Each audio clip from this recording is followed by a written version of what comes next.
on. Yeah, I'll be here. Yeah.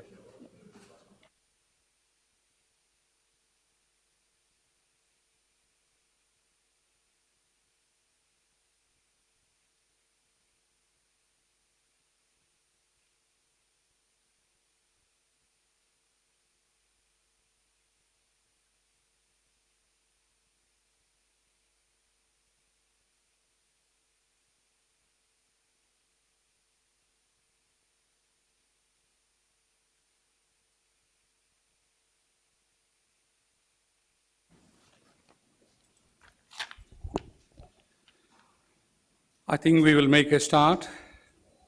Good afternoon. My name is Karambod Siddiq. I'm the Hackett Professor of Agriculture and the Director of the UWA Institute of Agriculture. Welcome to the UWA Institute of Agriculture 2025 Postgraduate Showcase. We termed it as Frontiers in Agriculture.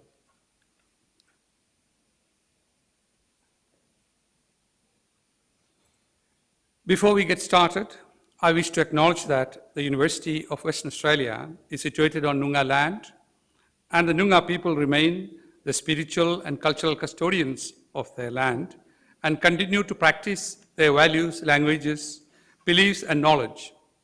It is wonderful to see so many familiar faces in the audience today. It is my great pleasure to welcome you all. The Governor of Western Australia, His Excellency Honourable Chris Dawson, of course, Vice-Chancellor Professor Amit Chakma, the Crawford Fund Western Australian Committee Chair, Dr. Mark Sittingham, I can see him in behind, the Western Australian Agriculture Research Collaboration Director, Dr. Kelly Pierce, Chief Executive Officer of CBH Group, Ben McNamara, Director, Southwest Western Australia Drought, Resilience, Adoption and Innovation Hub, Dr. Joe Wisdom, Institute of Agriculture Industry Advisory Board member, Dr. Haley Norman from CSIRO, previous Institute of Agriculture Advisory Board members, Philip Gardner, Rod Birch, a current member of the Advisory Board. He's a farmer from Kourou. Hopefully the rain will come very soon, I'm praying. And of course, we have Ashley Weiss, the Deputy Chair, Giva Oats Council, but also Ashley's proud son is going to talk today as well. Oh, daughter, sorry. I'm sorry, yeah. Thank you. Distinguished guests, university colleagues, media, students, ladies and gentlemen. Today marks the 19th annual postgraduate showcase since the re-establishment of the UWA Institute of Agriculture in the current form in 2007. This event brings together some of UWA's best PhD students to share their research in agriculture and related areas. It also reflects the strength of agriculture research at UWA. UWA was ranked 9th in the world and number 1 in Australia for agriculture science in the academic ranking of world universities in 2024. We are eagerly waiting for the 2025 ranking, which should be coming within the next couple of months. The UWA Institute of Agriculture has played a significant role in achieving this global reputation by integrating research, education, training, and more importantly, communication in agriculture and related areas across the university, and of course, bringing collaborators from within the state, in the country, and more importantly, globally. This afternoon, you will hear from 6 PhD candidates from 4 schools. The presentations are divided into 2 sessions with a short break in between for afternoon tea. Now it is my great honor to welcome His Excellency, the Honorable Chris Dawson, AC, APM, the 34th Governor of Western Australia. Governor Dawson brings him a distinguished career spanning over 4 decades in the enforcement and public service, including his leadership during the COVID-19 pandemic, national contributions as a CEO of the Australian Crime Commission. In 2023, He was appointed as the Companion of the Order of Australia for his eminent service to public administration, reconciliation, and his role as a governor. Beyond his public service, the governor shares a deep personal connection to agriculture in Western Australia. A fifth-generation descendant of early Swan River colony settlers, that's where a lot of the agriculture started. His family's farming legacy, shared also by Mrs. Darlene Dawson, who is not here today, the Southwest farming roots. Both have got some farming roots. And they continue to inspire for regional communities, food security, and sustainable agriculture. This commitment was abundantly evident during a recent visit to UWA farm led by our Vice Chancellor and myself, where the Governor Dawson engaged with research led by the UWA Institute of Agriculture and discussed the future of farming in a phase of climate change. Various conversations during lunch, he showed significant enthusiasm for supporting higher education and agriculture innovation strongly aligns with the mission of this showcase. So we suggested Governor to join this, and he immediately, or within 2 days, he accepted our invitation, and we are grateful for that. Please give a very warm welcome to His Excellency, Honorable Chris Dawson.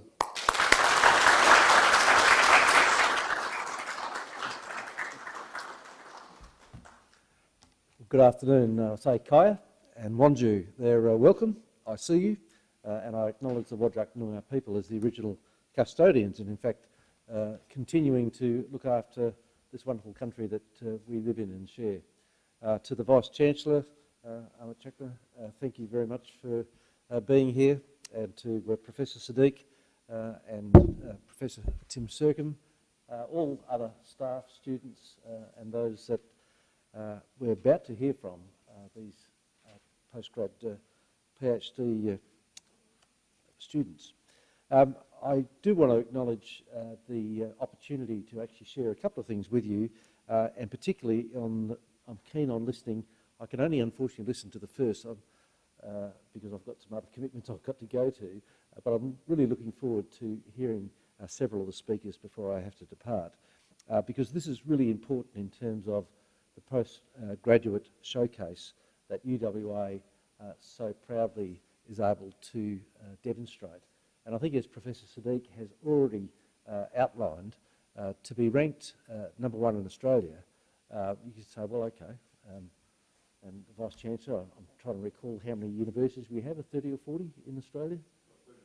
39. In that case, being ranked 9th in the world is a significant achievement. And it really does show the quality of the tertiary education and the postgrad research that really is demonstrable. The scholar's knowledge of the subject, I must frankly concede, is going to be far beyond mine, and perhaps beyond some in this room. I'm not going to pretend to try and tell you all the intricacies of Ruby's research into subterranean clover seed harvesting. I've done that once or twice. Or George's progress in detailing the transformation of biosolids into stable soil carbon. But I do look forward to learning more. What I do want to touch on is how young scholars here can represent something greater than themselves, and something which Professor Sadiq has already outlined. My wife and I do share some competition. We have a healthy competition. She's actually at an education conference in Canberra as we speak. But our competitiveness is one born out of love, but at the same time we share a bit of a rivalry in terms of who's done the most cropping and harvesting on farms. But the development of our agricultural sector is vitally important. It's already been mentioned about food security. We know that Australia is blessed with wonderful opportunities to continue to advance in agriculture and in the production of food. Just touching on our family farming heritage does go back a number of generations, and my wife spent a fairly carefree childhood on a mixed farm in Woodanilling. My family's farm was some 20 kilometres the other side of the railway track, on the better soil, I should say.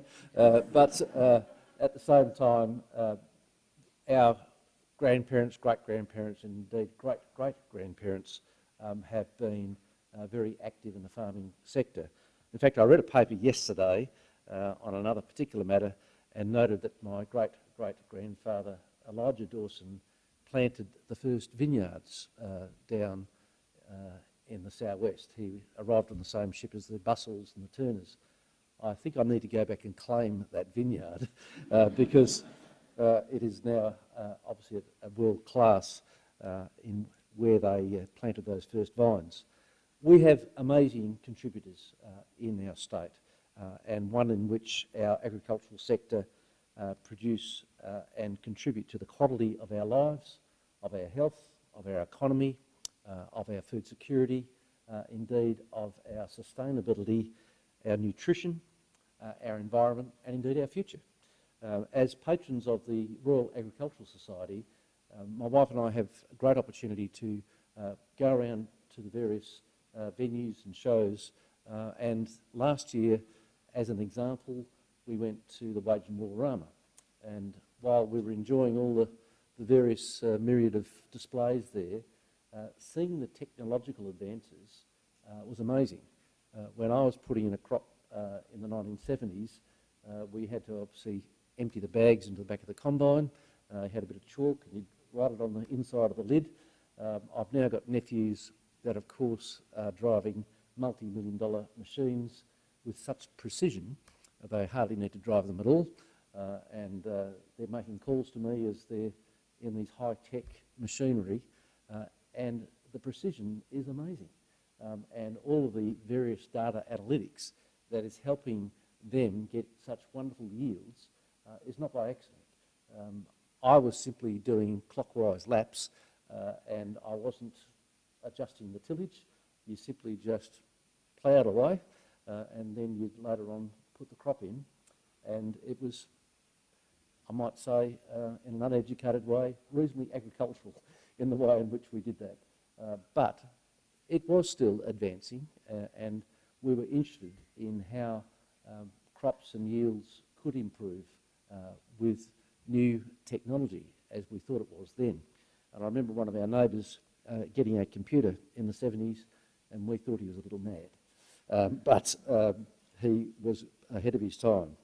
The pace of change, as you watch for the ways in which we can improve, not just in the cropping side of business, but in our livestock and the way in which we can actually get better outcomes, is continually improving and encouraging the present and the next generations of agricultural science and farming to continue to adapt and adopt new technology and use science to add to what are, and I don't want to be disrespectful, to the traditional agrarian approaches, because we can learn from our forebears and not just discard it all.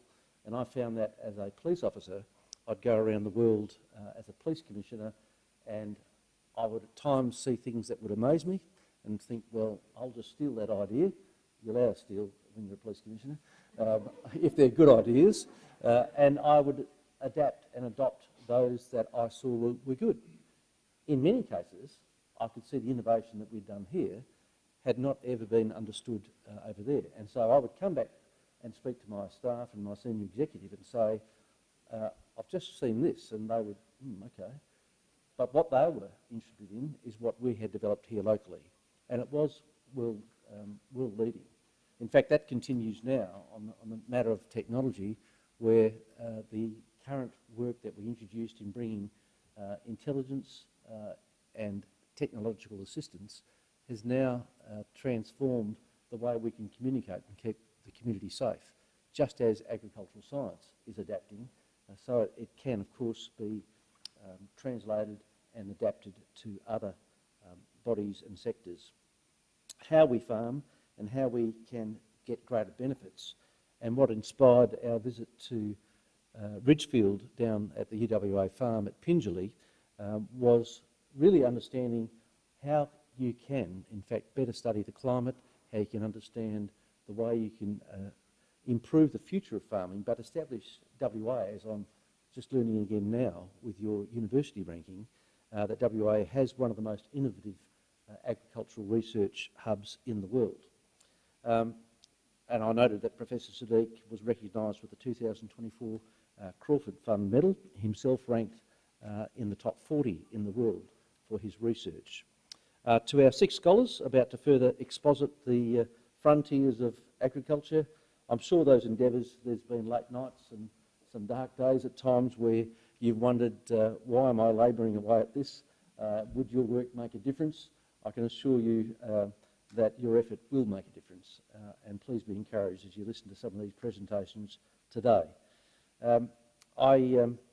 In my role as Governor, have a great opportunity to meet people from all walks of life, from young children that rescue fellow classmates drowning in pools, to 106-year-old war veterans that have pro bono given up 80 years of selfless service, and a whole bunch of things in between. But in terms of the West Australians of the year, they're farmers from up Mulleran, up north of Wildcatcham, and Ian and Di Haggerty. If you listen to their story and what they're presenting, they were regarded as a little out of the box in the way. They're not spraying, and it's one familiar to many of us here. Their neighbours are spraying about $1.5 to $2 million worth of herbicides on their farms, yet they're not spraying any herbicides at all. Their yields continue to improve, and they are in the process of increasing the microbiomes in their soil up there at Mulleran, and I would encourage this university and others to look at some of those innovations and see, well, in fact, are there things that we can learn and adapt about what is happening in places such as that. So, as complex as some of your research might be, there are people to feed. There are consumers, trading nations that need to hear about the frontiers that you're pushing back. And to quote a well-known scholar, Charles Darwin, he said, "It's not the strongest of the species that survive, nor the most intelligent, but the one that's most responsive to change." So I look forward to those presentations and thank the university for what you are contributing. Thank you.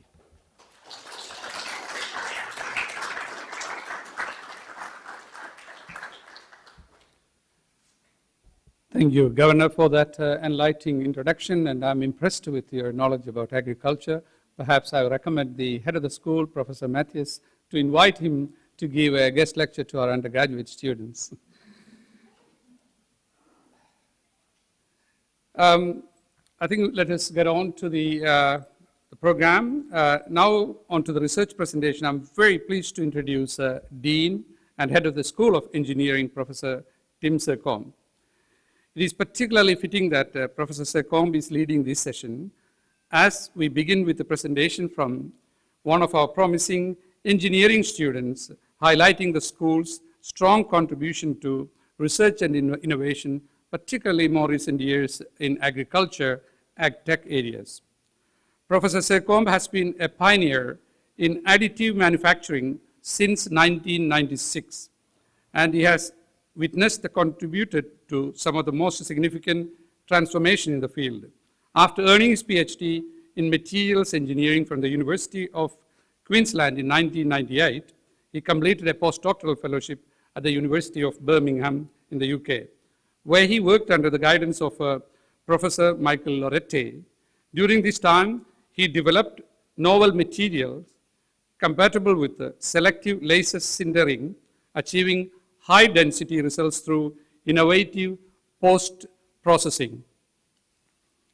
Following that, in 2001, Professor Sercombe returned to University of Queensland, where he led a groundbreaking research in aluminium component fabrication using additive manufacturing, a body of work that was published in prestigious journal Science.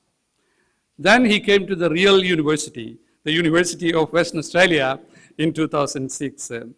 He has contributed to push the boundaries of the field, focusing on development of new materials for selective laser melting. His research now spans a wide range of 3D printing technologies and applications, Please join me in welcoming Professor Tim Sercombe.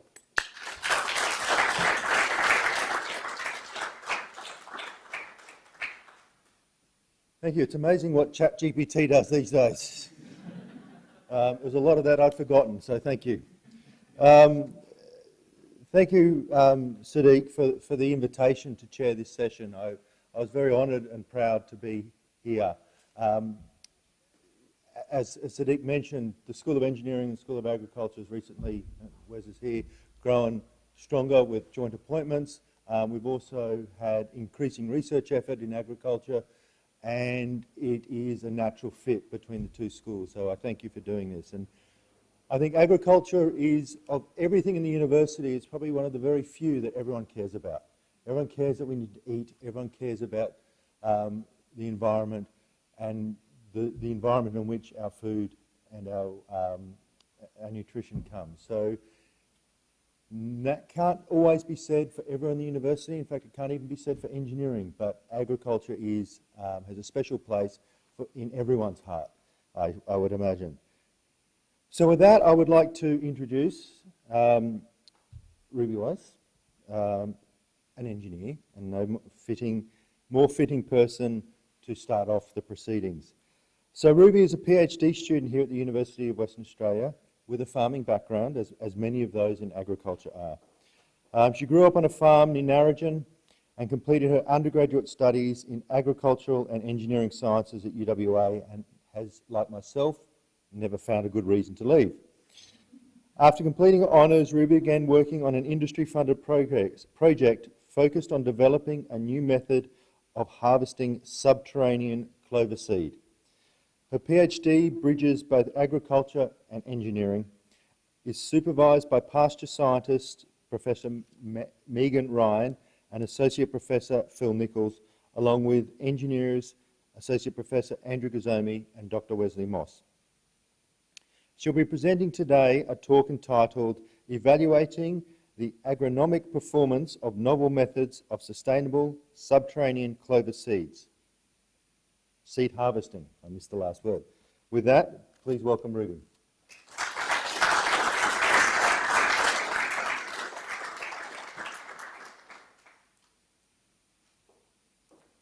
Hi everyone. Bear with me as I set this up. Thank you. Just going to put it in here, if that's okay. That's okay. Cool. Cool. Okay, hi everyone. I'd like to start off by acknowledging my supervisory team for supporting me throughout my PhD, as well as the various funding bodies that have supported either my PhD or the larger project that my work falls under. So, I'm going to talk to you all about my PhD project, which essentially focuses on evaluating swathing as an alternative method for harvesting subterranean clover seed. So subterranean clover, or subclover, is an annual pasture legume which is invaluable to Australian agriculture. Subclover's popularity is attributable to its ability to biologically fix atmospheric nitrogen, its high nutritive value, and its strong persistence in a pasture due to high levels of hard-seededness, heavy grazing tolerance, and its distinctive trait of burying its seeds contained in burrs shallowly under the ground. Subclover's seed burial trait is highly valuable for its role as a pasture species, yet it makes the seed harvesting process inherently difficult. Subclover seed can't be harvested using conventional combine harvesters, and instead, the industry relies on what are essentially huge vacuum cleaners, which suck up the seeds after multiple passes of tillage. These harvesters are called Horwood Bagshaw Clover harvesters, or HBs. And while this current method works really well, there are a few downsides associated with it. Firstly, this current process is inefficient. While harvest of many other agricultural crops generally involves only 1 or 2 machinery passes, harvesting subclover involves, on average, 11, including pre-harvest tillage and multiple passes with either 1 HB or more commonly, a train of HBs, as you can see here.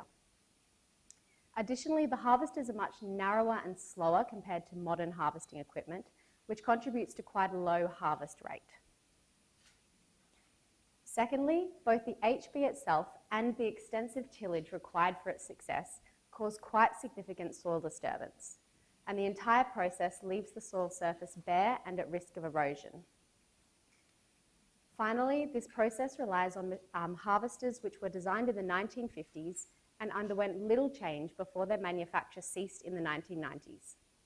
These aging machines are increasingly prone to breakdown, and there are no parts commercially available to service them. So while this current practice is really effective, it's clearly not something which can be sustained indefinitely into the future. Therefore, my project team has been investigating alternative ways that we can harvest this seed. And one of the methods we've identified as being quite promising is swathing. Swathing is a common agricultural practice which involves cutting plants before they've fully dried out in the field, forming the cut plants into windrows on the ground to complete seed maturation, and then later harvesting those windrowed plants using a combine harvester. Swathing is commonly used for a range of agricultural crops, including canola and peanuts. Although for peanuts, the practice is commonly referred to as digging because, just like subclover seeds, peanuts grow under the ground. So technology for swathing plants whose seeds develop below ground already exists in the peanut industry.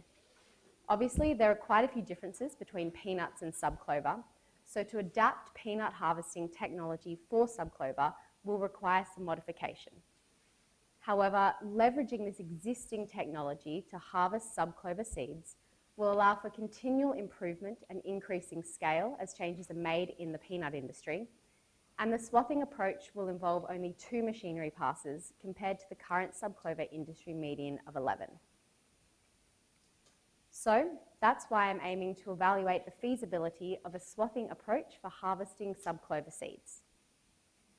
While this approach will overcome many of the issues associated with the current subclover harvesting practice, it's important to evaluate whether it's actually a viable method for harvesting subclover seeds. So one of the key things to consider is whether it's effective at collecting seeds from the ground. And another thing that's important is the fact that swathing has to occur before plants have fully dried out in the field, because subclover stems and peduncles require some sap and strength to ensure that most seed-containing burrs remain attached to the plant and are collected during swathing. However, removing the plants from the ground at this stage, which is far earlier than for conventional subclover seed harvesting, may mean that the seeds haven't been able to fully mature, and there may be an impact on seed quality. So I'll also evaluate whether quality of seeds collected via swathing remains acceptable. And so I now want to share with you some results from 2 experiments which aimed to evaluate all this. So experiment 1 evaluated swathing with a modified peanut digger on the 25th of November, when the subclover crop was still mostly green, and 6 days later on the 1st of December, when the crop had dried out quite significantly. And we compared this to conventional vacuum-based subclover seed harvesting on the 14th of February, following 3 passes of preparatory tillage. This trial was performed in Capel, Western Australia, on a commercial seed crop of subclover cultivar Trikala. So firstly, we found that potential seed yield did not differ among all 3 treatments, implying that maximum yield was achieved before the first swathing operation, even though the crop was still quite green on this date. In terms of harvest efficiency, swathing on the 25th of November collected 100% of seed available in the ground into windrows, ready for harvesting with a hypothetical second pass. On the 1st of December, swathing extracted 84% of available seed, and the HB later extracted only 61% of available seed into its seed bin. So there's a couple of things I want to note here. Firstly, for the swathing treatment, we only looked at the swathing step. There was no second harvester pass to collect and thresh the seeds, which would undoubtedly have caused further seed loss. Additionally, though we only performed 1 pass with the HB for our conventional harvest, it's common for farmers to perform 2 or 3 passes to extract more seed. So it's likely that the difference we see here between swathing and conventional harvest is overestimated. But regardless, these results show that swathing can achieve harvesting efficiency that is at least comparable to the conventional subclover seed harvest method. And given all the other proposed advantages of swathing, this means it's a really promising alternative harvesting method.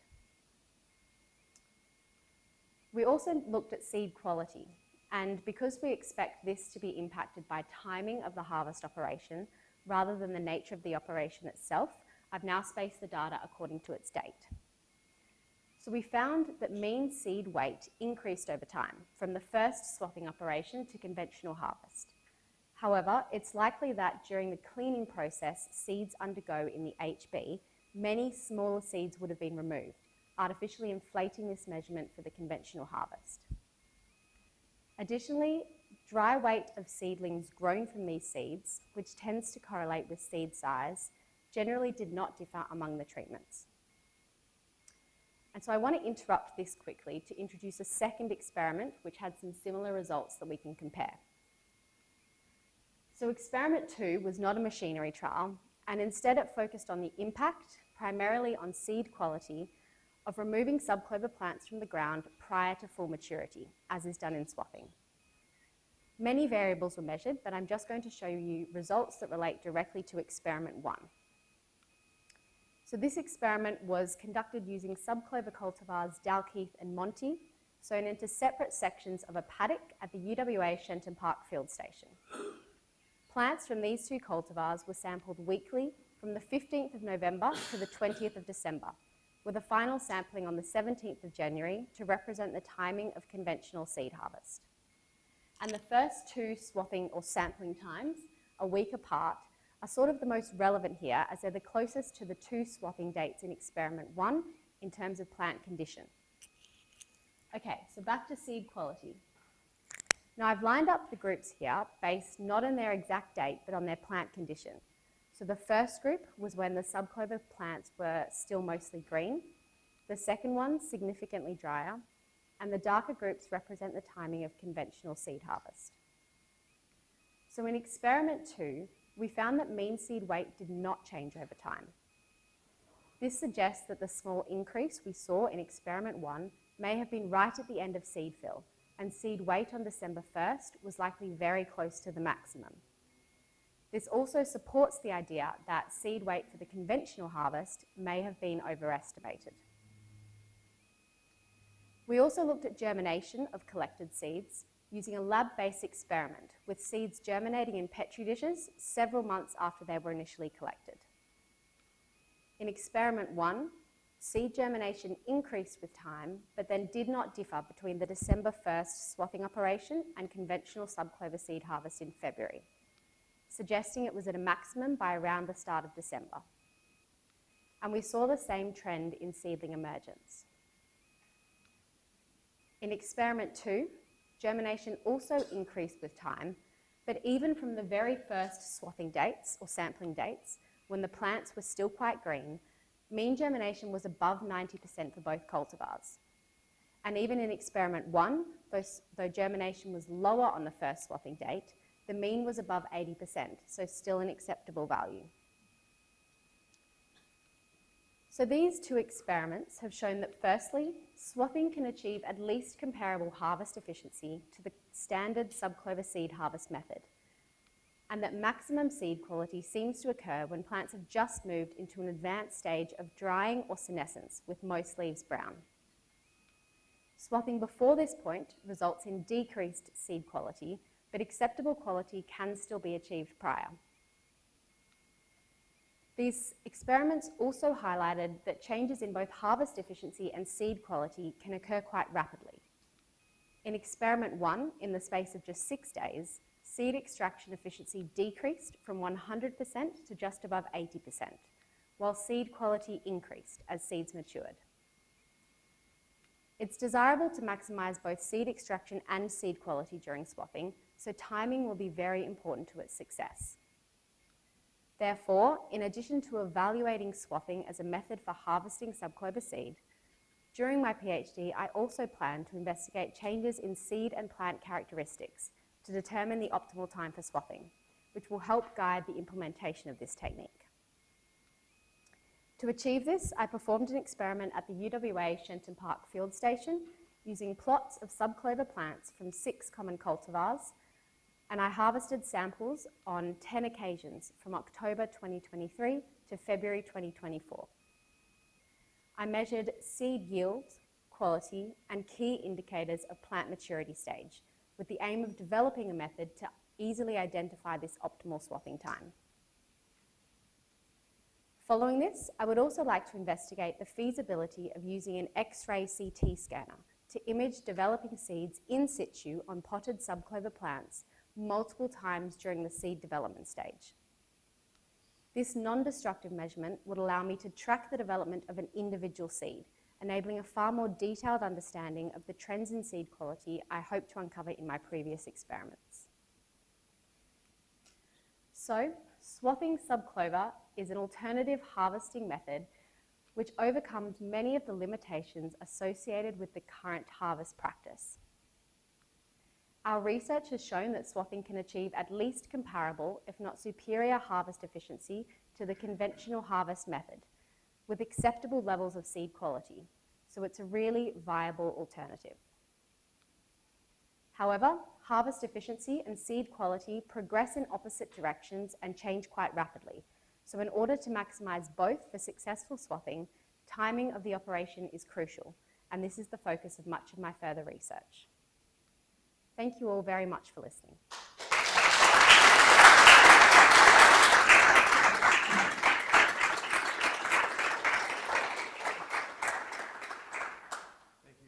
Thank you. Very interesting. If you want another test site, come to my backyard anytime. I have plenty for you to harvest. Wonderful. Questions?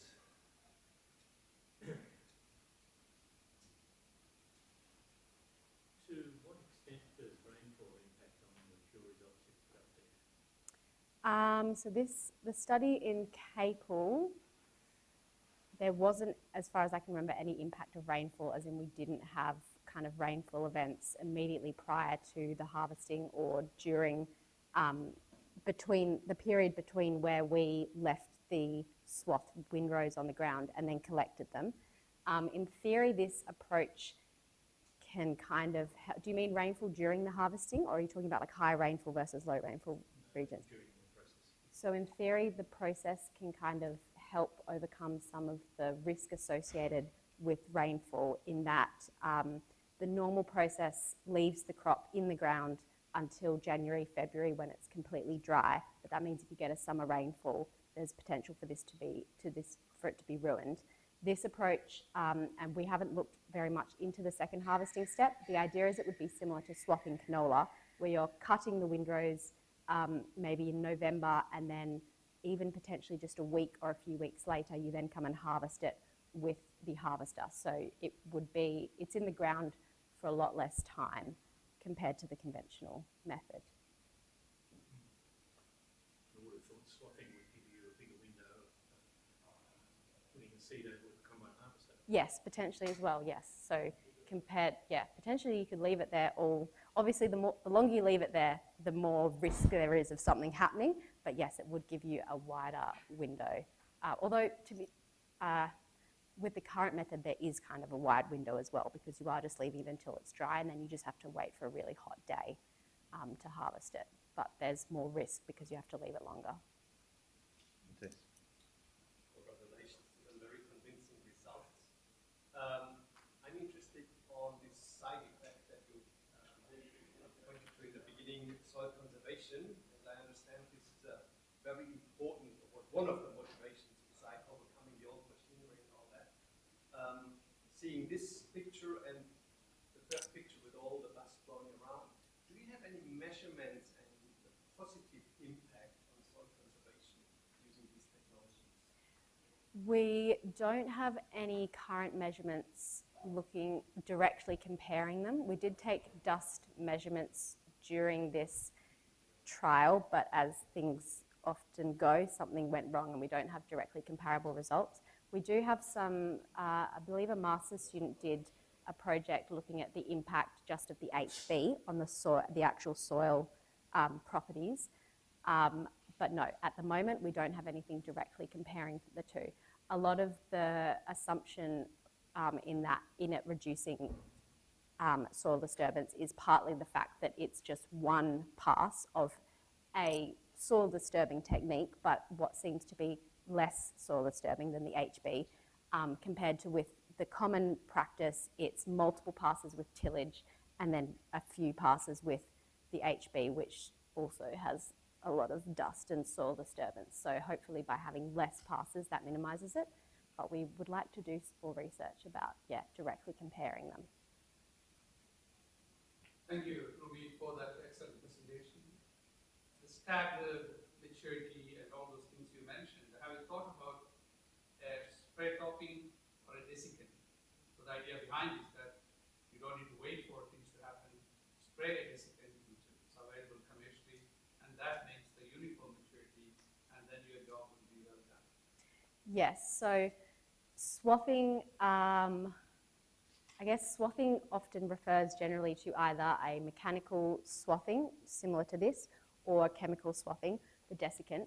But the purpose of this is not only to kind of ripen it up and get it ready for harvest, but also to get the seed out of the ground. And what we've discovered is that in order for it to be effective and get most seed out of the ground, the plants do still need to be somewhat green because they need to have that strength.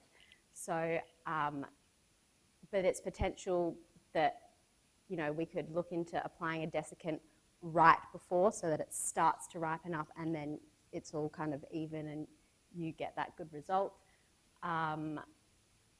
It's interesting. I'll look into it. One last question at the back. Thanks, Ruby, for our presentation. I'm just interested in the next steps. So how do we get farmers to switch over from the old traditional harvesting machines to using their canola swapping equipment, or is it something that needs to be adapted for the future? How do you think we're going to get adoption? And is there some more further research that you think we need to do to actually get, I don't want to use the word adoption because it's still technology that already exists, but how do we get more farmers to implement this system? Yep. So firstly, we've kind of done research on the first step, which we see to be the harder of the two steps, getting the seed out of the ground. But there still needs to be further research done on how we actually harvest that seed. What we'd ideally love is to use combine harvesters so that farmers don't have to buy additional extra harvesters. But the seed or the birds have a lot of soil in them or sand in them. So we need to make sure we can get that out so that we're not putting sand through a $1.5 million harvester. So once that's all sorted, there definitely is, obviously adoption. It's great for us to do all this research, but adoption's the big next step. And so, it's not something we've looked into a lot. We have this industry project was funded by AgriFuture's Pasture Seeds. So we've done some collaboration, I guess, or discussion with current subclover seed growers. But it's potential that, one of the limitations with the current practice is that it's hard for anyone to move into the industry because there aren't many Horde Bagshaws around. And so potentially we could be looking at new farmers who aren't currently harvesting subclover seed, who potentially all they need to buy is the peanut digger, modify it a bit, and that's what we need to figure out how that all works. And that, as in we know how to modify it, but how the actual adoption of the modifications work. And then hopefully just buy a new front for their header and then they can use their existing header. But there is a bit more work that needs to be done before then. So it should be interesting though. All right. Very excellent start for this afternoon. Well done. Thank you. Thank you.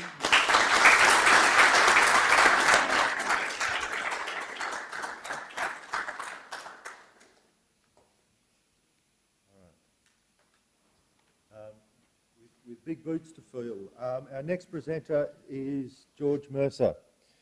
George is a PhD student and a Tim Henley Memorial Scholar here at UWA. In partnership with the ARC Training Centre for the Transformation of Australia's Biosolids Resource, he's focusing on optimising the return of carbon and nutrients from urban systems back into agricultural soil. His research and teaching areas include microbial ecology, soil carbon, scientific communication, and sustainable agricultural systems. George is an early career advocate for soil stewardship and scientific engagement, entering his third term as WA Branch President for Soil Science Australia.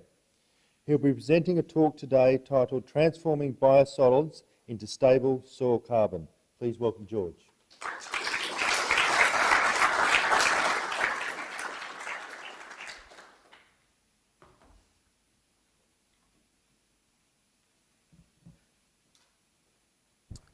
Thanks, Tim. Thanks, Ruby. Great talk. Kaya, everyone.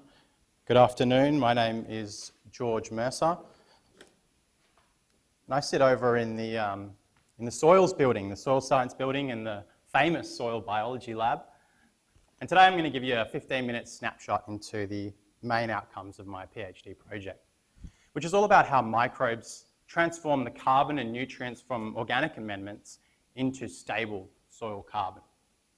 Before I begin, I will just acknowledge my amazing supervisory team, Megan, Bede, and Deirdre, who at every turn have empowered me to take ownership of my PhD project, reach out to industry partners and collaborators to talk about soil and water in 9 capital cities across 3 different countries. And all the conclusions I come to today are just a result of all the help I've had along the way. So a really big thank you from me.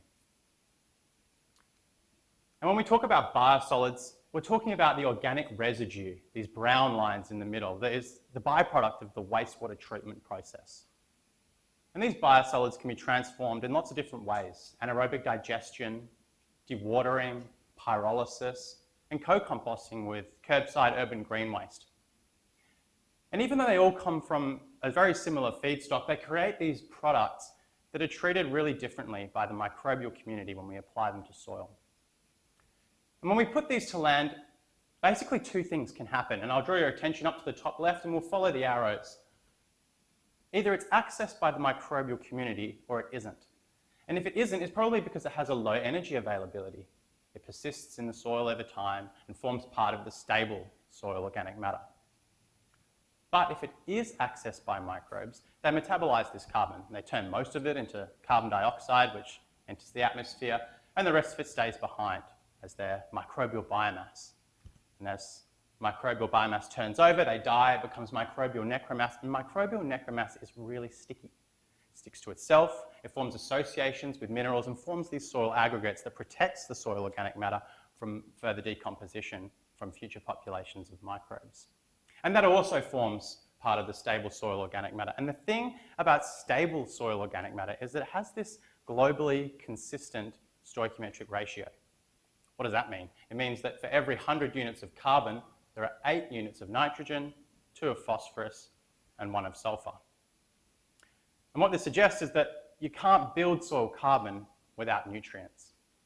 And they've shown this from lab all the way through to field scale.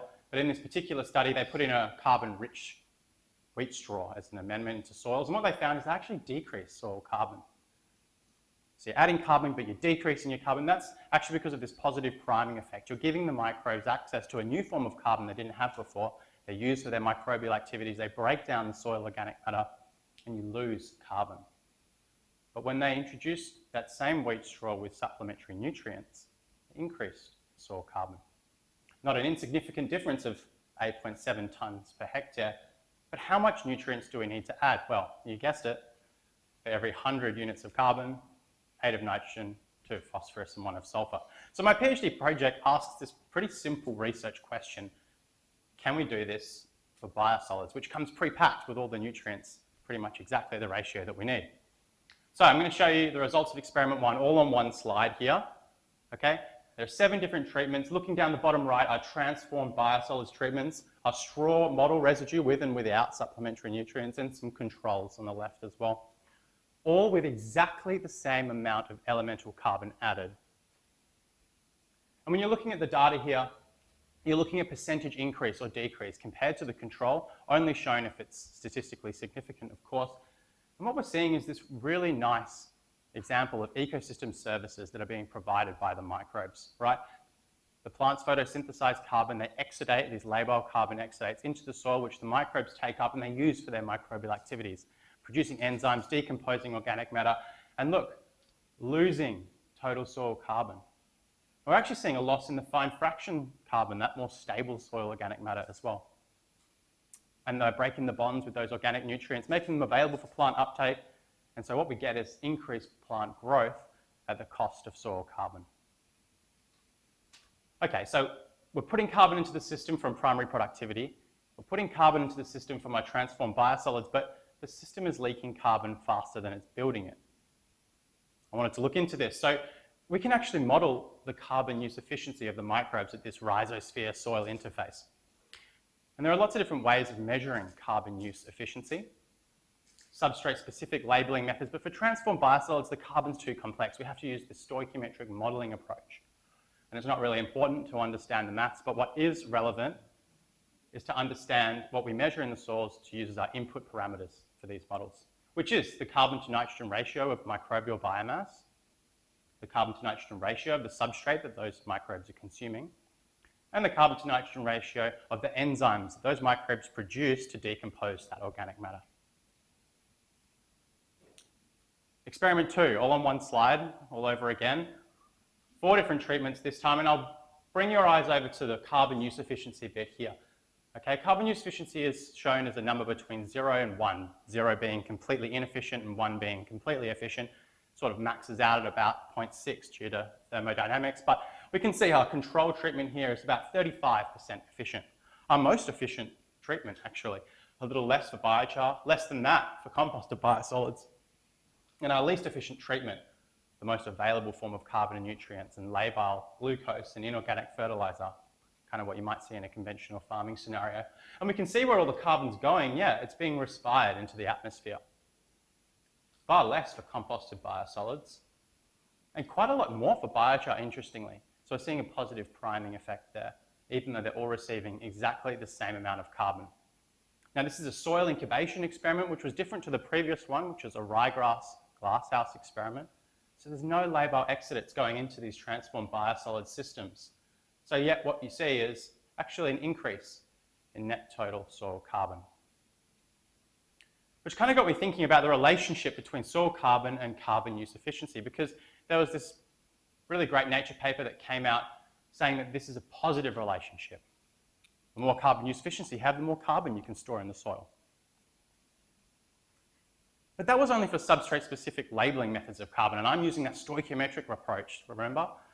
And I wasn't seeing that. And I said to my supervisors, you know, the more carbon we put into this model, the lower the carbon use efficiency becomes. And we had a look at the raw data, and yeah, it's a negative relationship. And I said, I think we need to communicate this. This is, you know, pretty fundamental stuff, and we did. We published a paper in Soil Biology and Biochemistry, but lo and behold, a couple of months later, at the end of last year, Nature came out with another meta-analysis saying, yes, positive relationship with labeling methods, negative relationship with stoichiometric methods. Cool, all right. So some pretty exciting fundamental outcomes of the research there. But what I wanted to do for my final experiment was really distill these complex carbon microbial relationships into tangible levers that the end users of biosolids can use on farm. Because you hear all this noise about biochar can do this and compost can do this, but sometimes it's really hard to know where to start, especially if you're only applying half a tonne or 2 tonnes per hectare. You really want every gram of your organic amendment to count.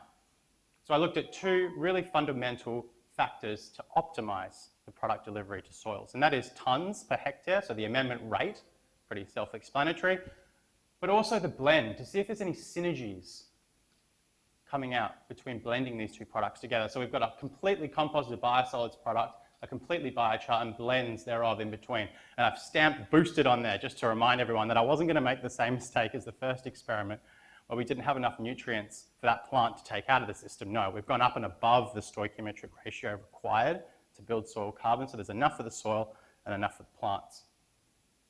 And I've used a generalized additive modeling approach to explore the effects of blend and rate and their interaction on all of the soil parameters that we investigated, which were a lot, but I'll show you a few. Starting off with yield or dry shoot mass for ryegrass, blend down the bottom left, rate on the bottom right, and this is dry shoot mass. up the z-axis. We can see all these all in one place in the 3D model, and what we see is the effective rate is quite strong, and the model output is telling us that, yes, we're getting a really strong effective rate, so really above 5 or 6 tonnes per hectare of these products is when we start to see a response. But really, there's no effect of blend. It didn't really matter whether it was compost, biosolids, or biochar, we're seeing that effect regardless.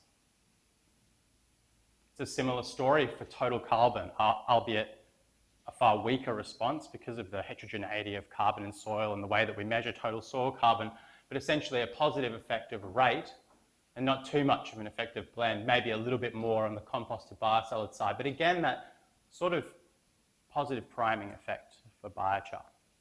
But I know what you're thinking, George, what about the carbon use efficiency? Well, of course, I'm going to show you that as well. And what we saw was really interesting, a positive effective rate and blend. Yeah, so the more stuff you put in, the more biochar there is, the more efficient the microbes can be with carbon in the soil.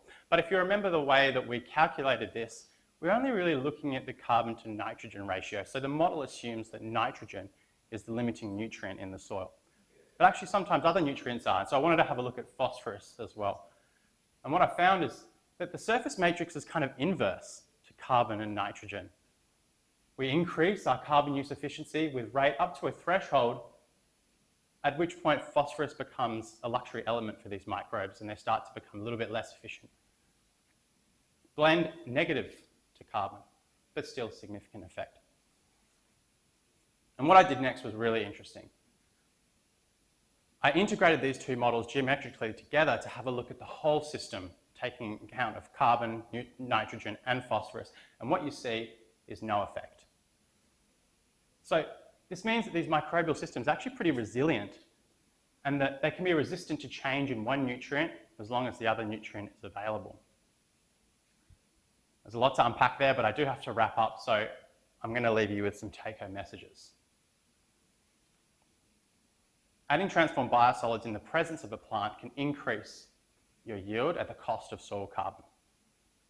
In the absence of a plant, we increase soil carbon at the cost of carbon use efficiency, and only when we pay the cost, the energy cost, the nutrient cost up front by choosing batches of these products with a higher nutrient ratio, are we then able to optimize the delivery of these products to increase both soil carbon, productivity, and most importantly, do so without compromising the resource acquisition strategies of the microbes. It's just becoming a more and more important component of soil health and the ecosystem services that support on-farm resilience and resistance to climate change.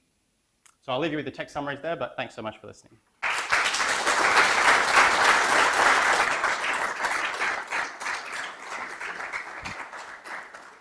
Excellent, thank you, George. Questions?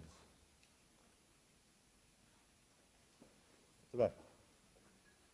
Thanks, George. Very colorful and passionate presentation as always. This is a general question. Even last week, there was ABC, a major report on PFAS in biosolid-based compost, not the normal compost. So there has been a lot of interest in converting the biosolid into biochar. Otherwise, biosolid is not going to be land of life. I think there will be a ban.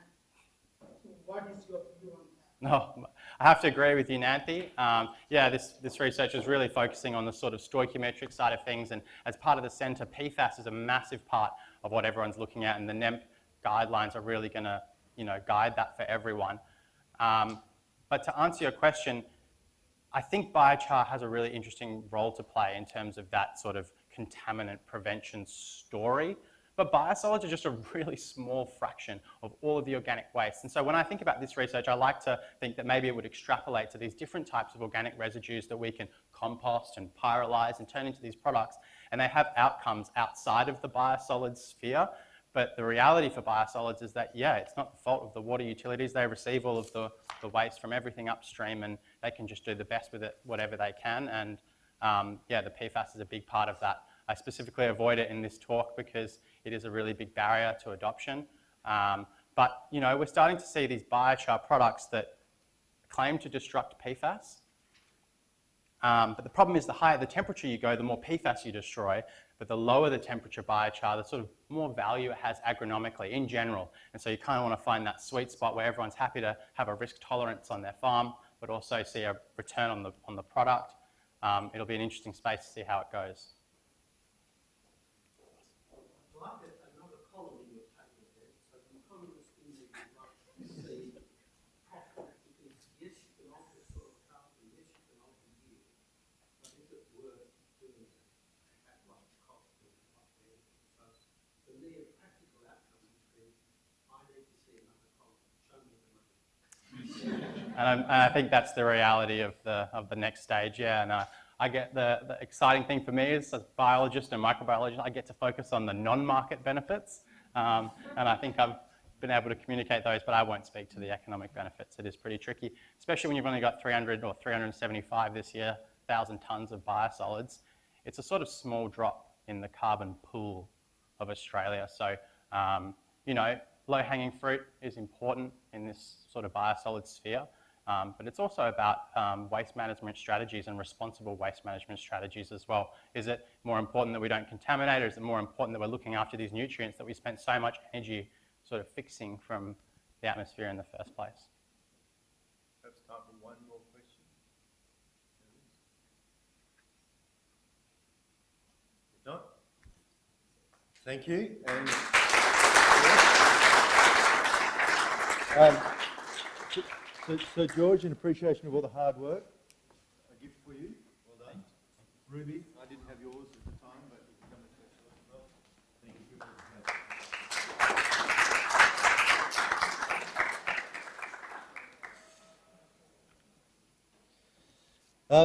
you. As head of School of Engineering, I have the pleasure of butchering names during graduation, and I have an additional attempt at butchering someone's name, so please, my apologies with your name.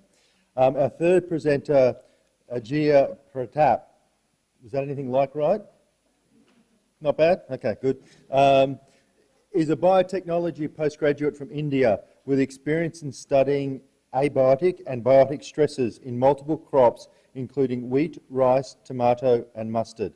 In 2020, he was awarded a fully funded PhD scholarship for UWA to pursue his passion for crop improvement.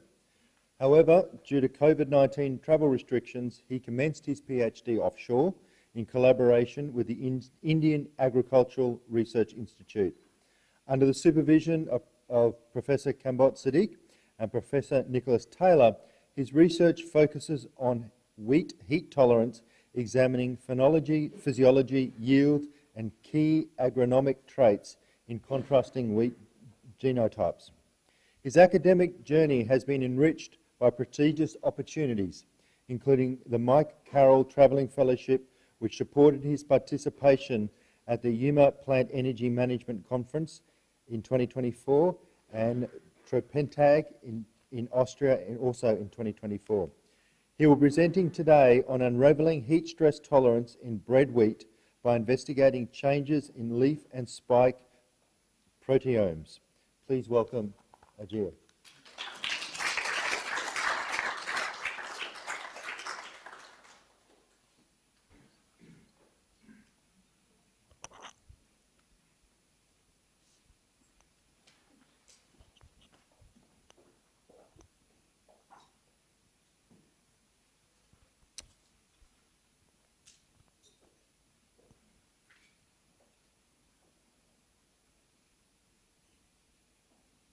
First of all, thanks for the opportunity.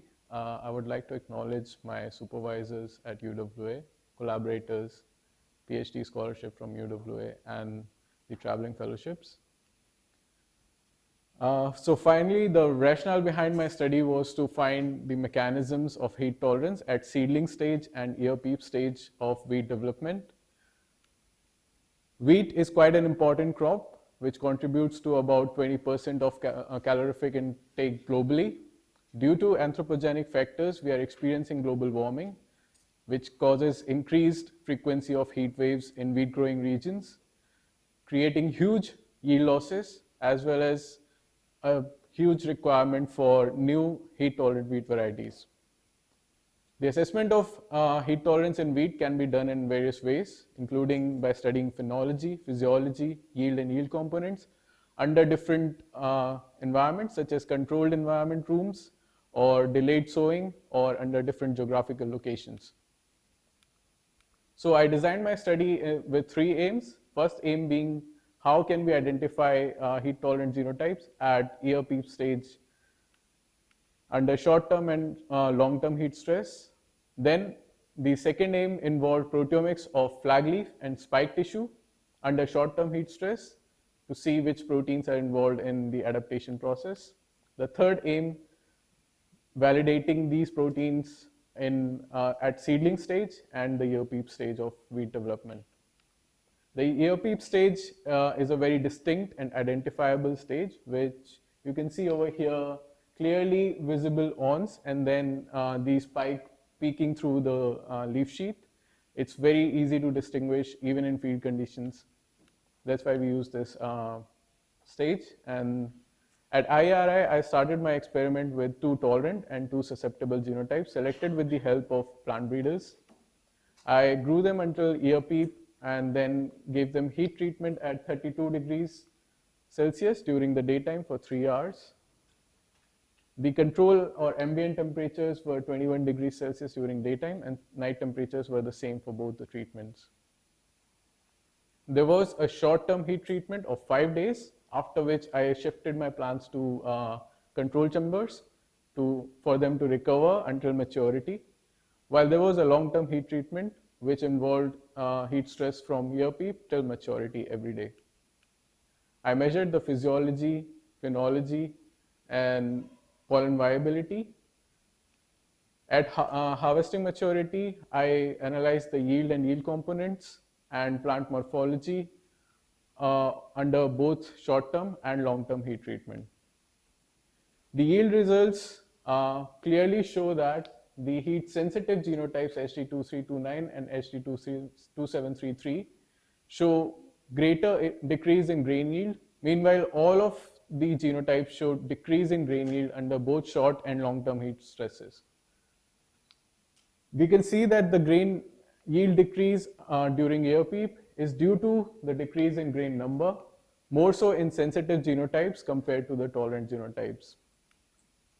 We also did the flag leaf physiology measurements on days 1, 3, and 5 of heat treatment, and then even after 7 days of recovery on day 12. These results clearly show that the tolerant genotypes were able to maintain flag leaf physiology, while the sensitive genotypes struggled to maintain photosynthesis during the heat treatment and show no recovery on day 12. Also, they couldn't maintain the stomatal conductance on day 12 after recovery, although we see a trend in transpiration rate where the transpiration rate increases but recovers after recovery in ambient temperatures. Reactive oxygen species accumulation was higher in sensitive genotypes, and there was no sign of recovery even after 7 days in ambient temperatures.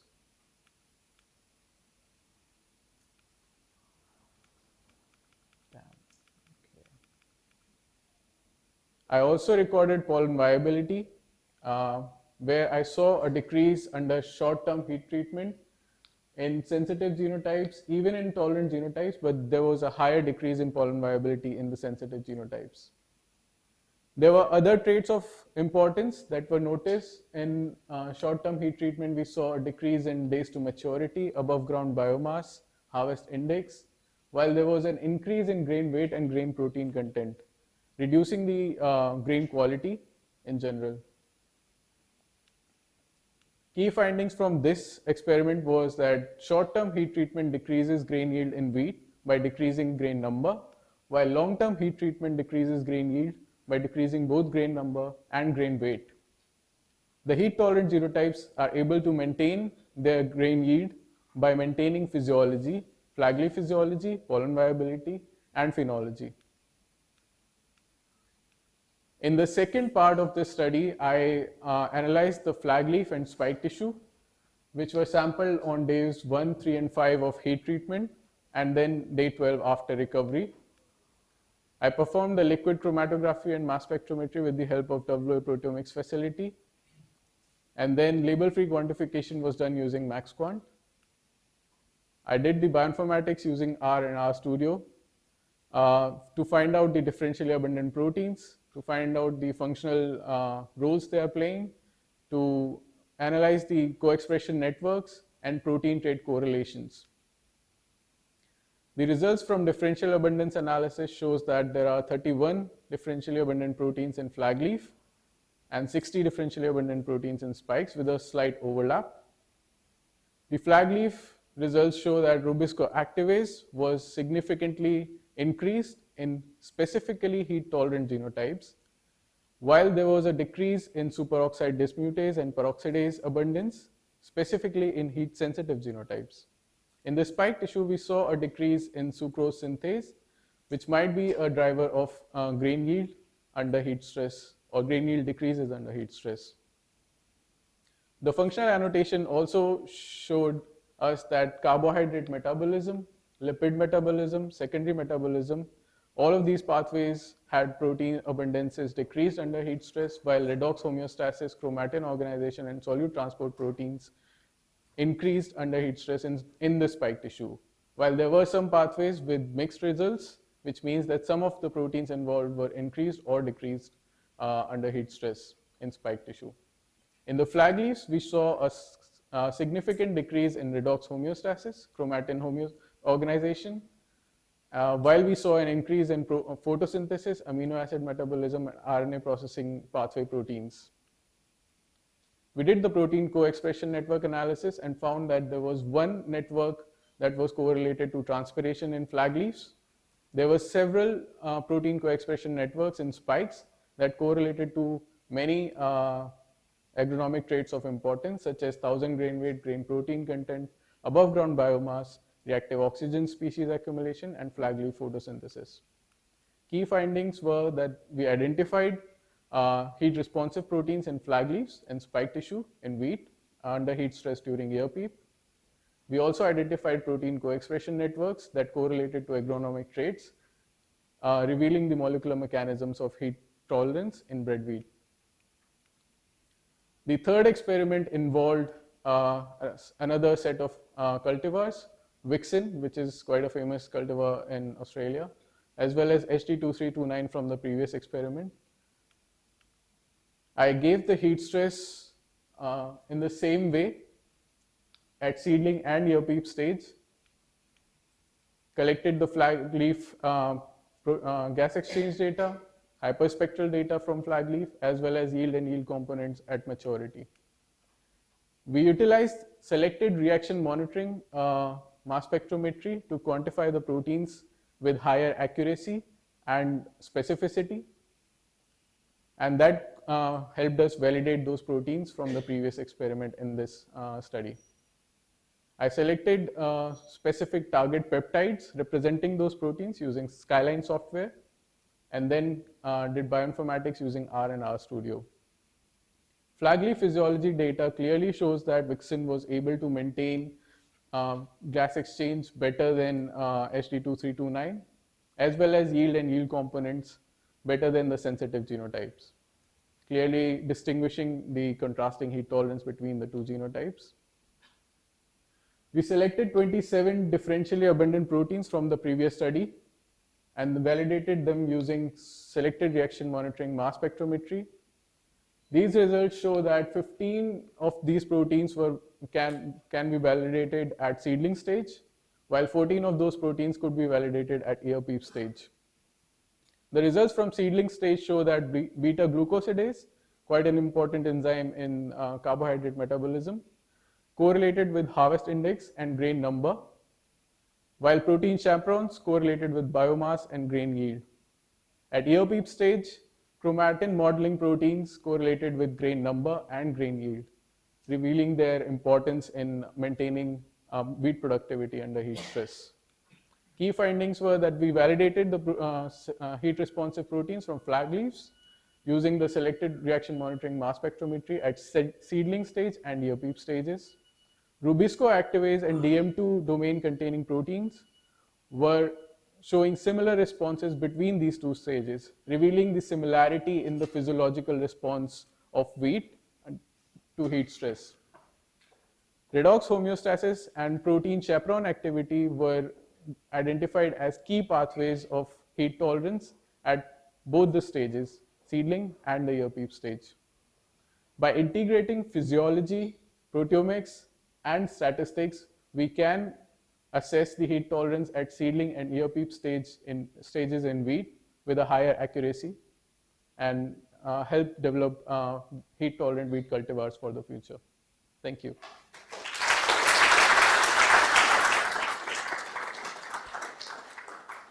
Excellent, excellent. Thank you very much. Very interesting. We have a few minutes for questions. I know there's afternoon tea waiting, but we don't get out without a few questions. Thank you. So, in summary, would you suggest that tolerance is the ability to maintain systems as normal? Is that the story we're hearing here?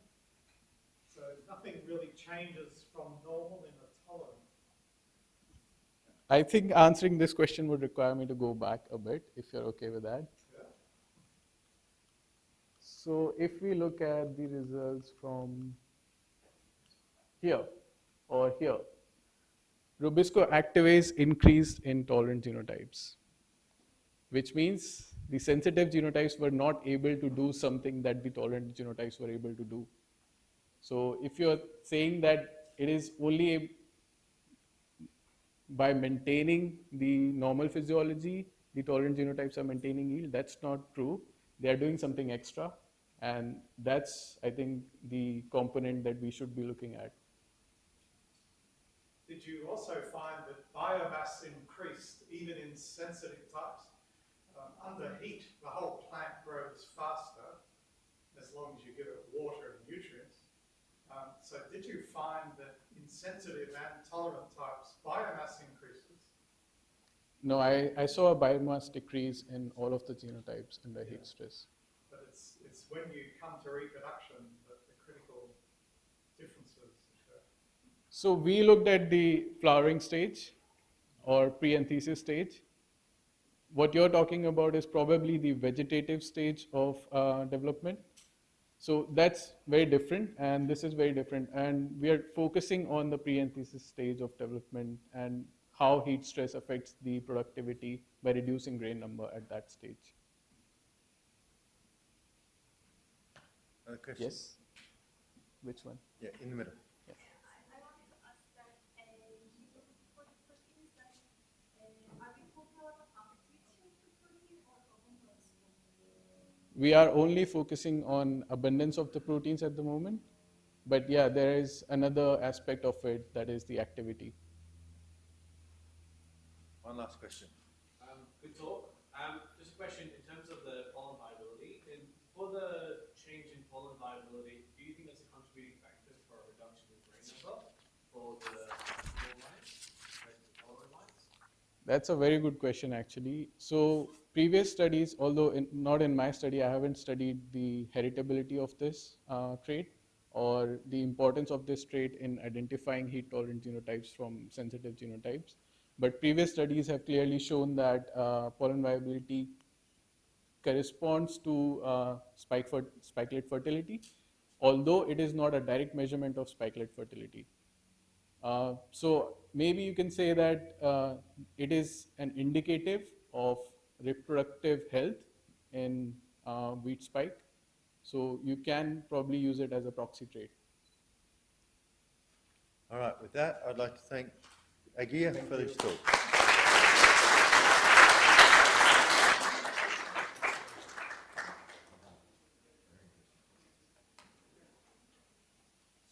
Stay there, Tim. So thank you, Tim, and timely managing that wonderful 3 talks. And the governor was very impressed with the two talks he attended. And certainly he said he likes to come back on another occasion. So first of all, thank 3 of you doing wonderful job. But more importantly, our chair, Tim, this is the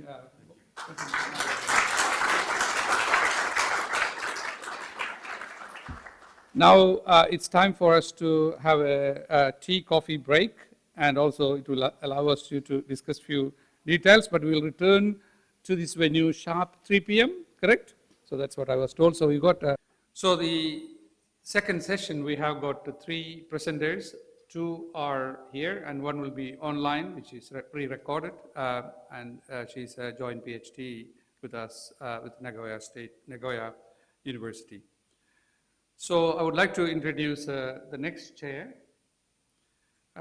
Professor Anu Ram Mohan is a professor of economics and director of the international relations at the UWA Business School.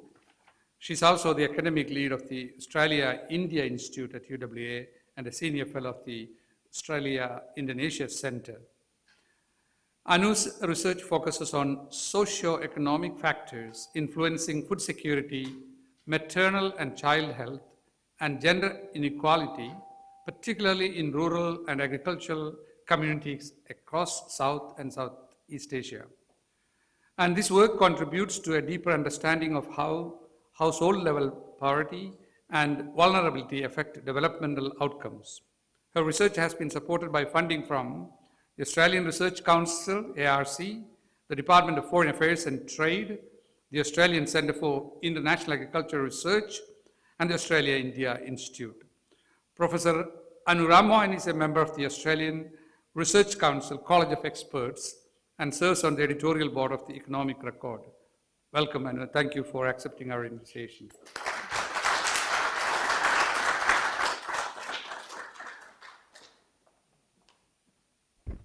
Thank you for inviting me, Professor Siddique. It's a pleasure to be here. And thanks for everyone for coming back to the afternoon session. So our first speaker today is Garima.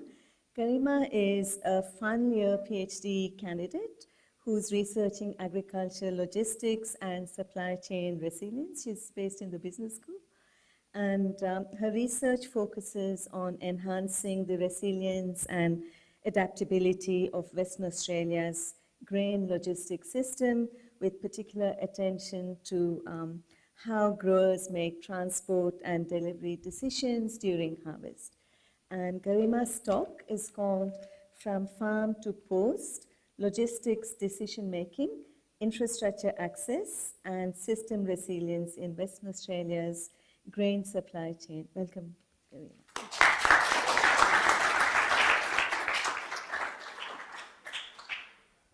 Thank you, Anu. As mentioned, my PhD looks into the movement of grain from farm to port. It focuses on how growers make decisions, how they access infrastructure like road and storage during the harvest period, and how can we use that information to build the system more resilient for the future. And it aims to build a tool that can simulate those decisions and can have can provide us some understanding about how should we go ahead.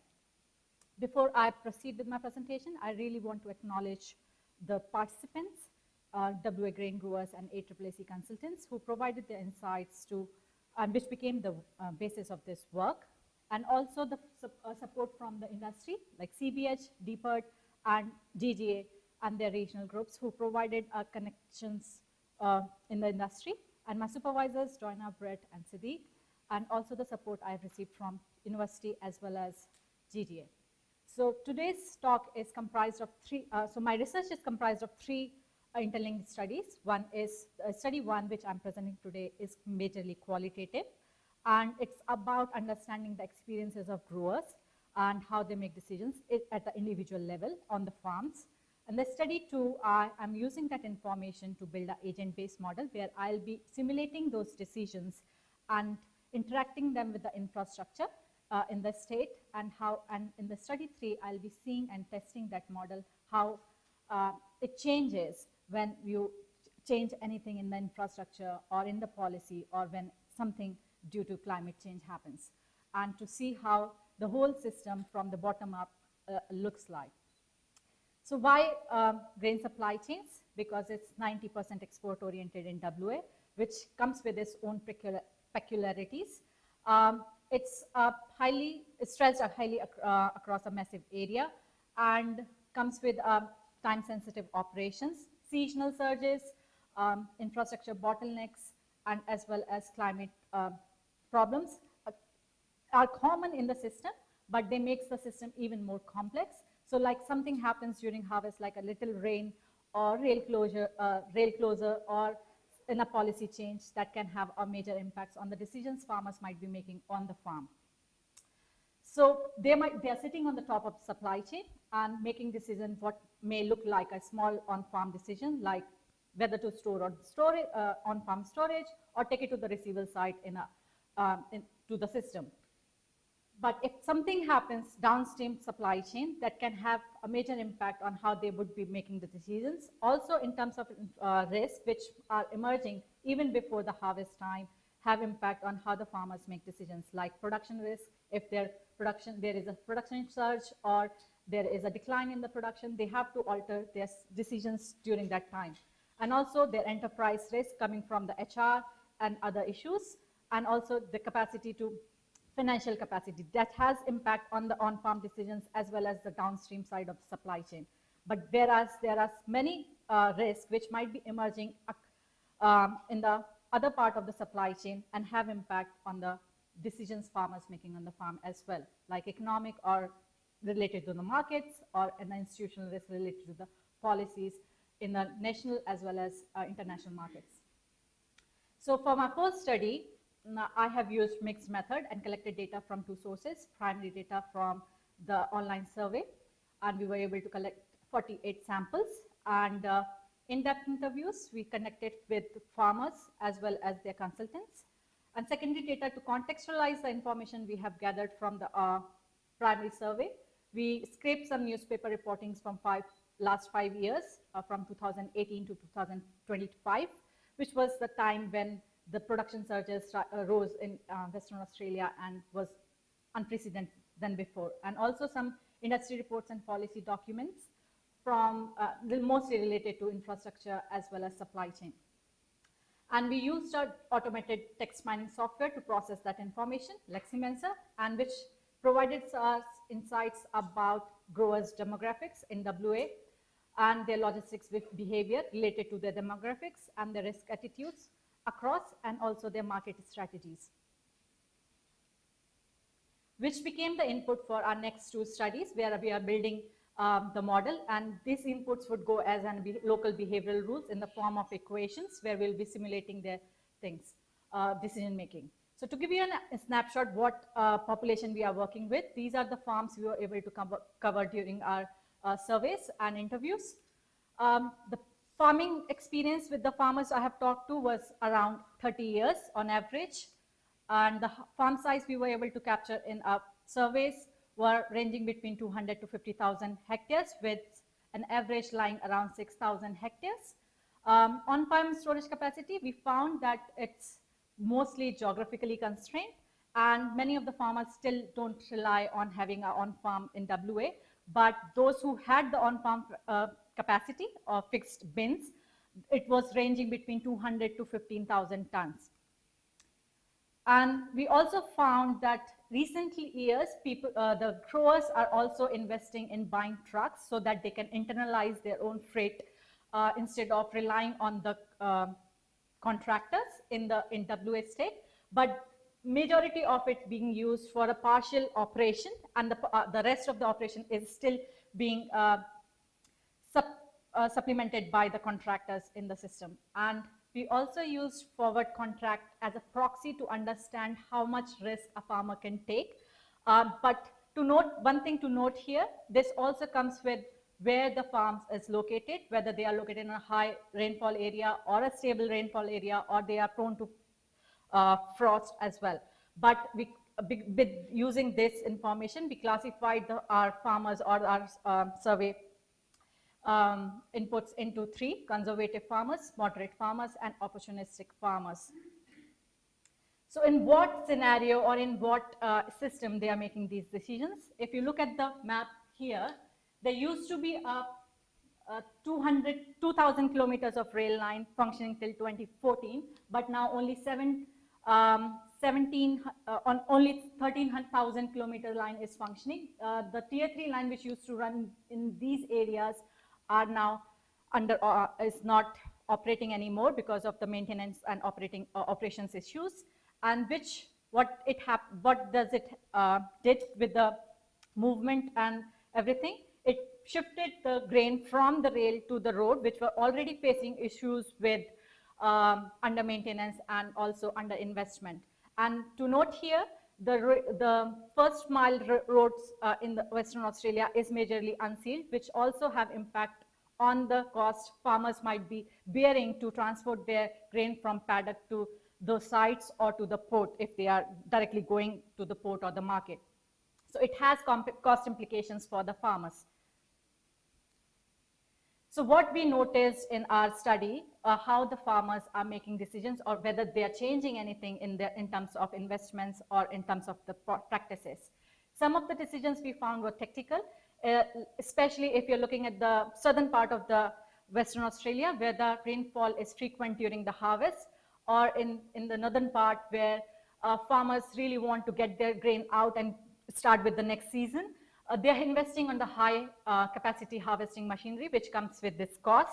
And the question comes here whether when they are investing, whether they are investing the investment costs, the investment is going faster than what the system can take. So there is an imbalance we found, and we want to use that information and also simulate that information later on and see how much and quantify it. But at this moment, that's what we understood. And in terms of the receivable site choices, we found that the farmers are preferring the sites which have close proximity to the port or to the market and have a better turnaround time than the sites which might be nearer to their paddock, because of they think that they can have a better access to the market and can have their operations going on the farm if they have a better turnaround to those sites. In terms of the truck ownership, we found that the farmers who are located near to the port or to the markets, they are internalizing their freight comparatively larger than the farmers who are inland, because they think, and also it's coming because of a reason that there is a labor shortage and the contractors' reliability is decreasing because of those reasons, and so they want to internalize everything and investing more on the trucks, which have implications in terms of its own externalities coming across.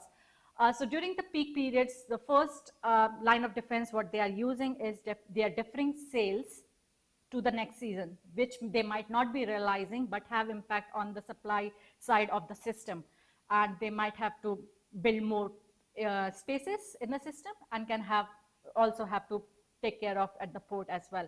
So that is what is happening.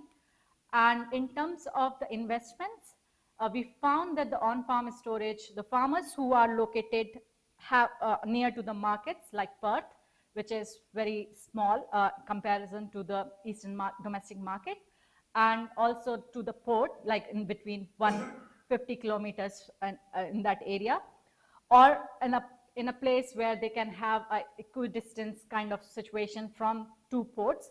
They are investing in having bins on farm than any other farmer who are located, and those farmers, the other ones, they are still investing in temporary storage, like having grain bags, which is like one-time use and have their own externalities in terms of cost and environmental things.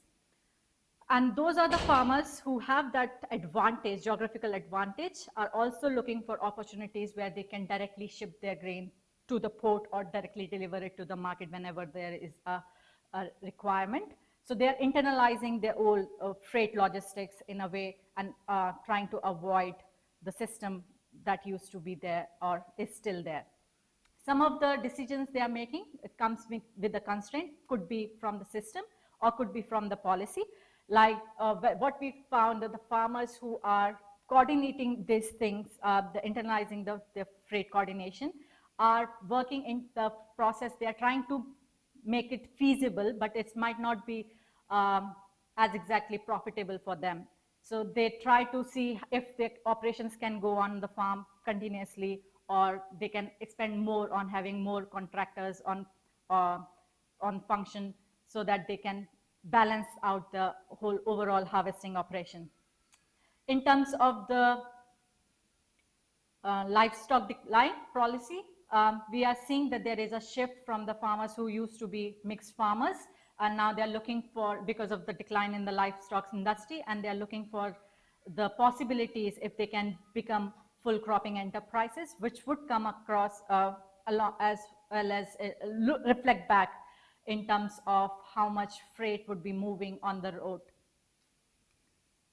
So what we found in our first study was farmers in WA are satisfying their logistics decisions. They are not functioning as in trying to make profit during that particular time period. And then we are using that to turn into behavioral rules, and we'll be simulating those decisions and trying to interact that if something changes in the policy or infrastructure over the period of time of 1 year or a 1 season, how it would reflect, so that we can have an understanding on how system level efficiency and resilience states at this point and can change in future if something changes in the market or climate, or if anything changes in the transport. So our contribution are threefold. Conceptually, we are providing a behavioral lens to the logistics research, which used to be done in terms of infrastructure and technical terms. Empirically, we are providing insights about how growers make decisions during harvest in WA, and it also have implications where we can use this tool to have a better design infrastructure and freight strategies and regional policies. That's all from my side. Thank you.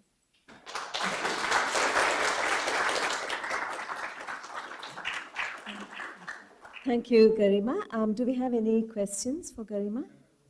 Sorry, please. Do you have any questions?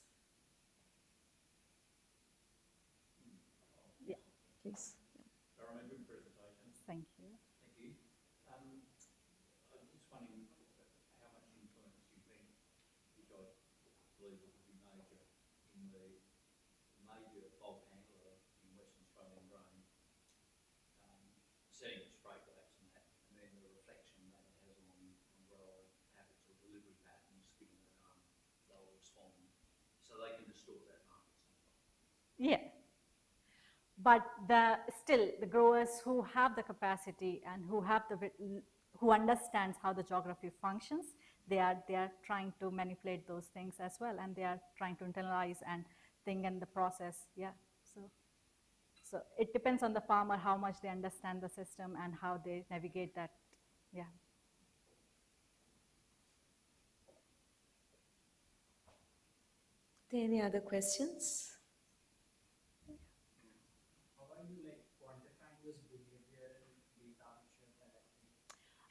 So I'll be turning them into if and then rules, and if this happens, then that happens, and then there'll be some data coming out, and that I'll be processing and comparing it with the previous research or documents and data. Yeah. So there'll be a sensitivity analysis to see where my simulation sits. Yeah.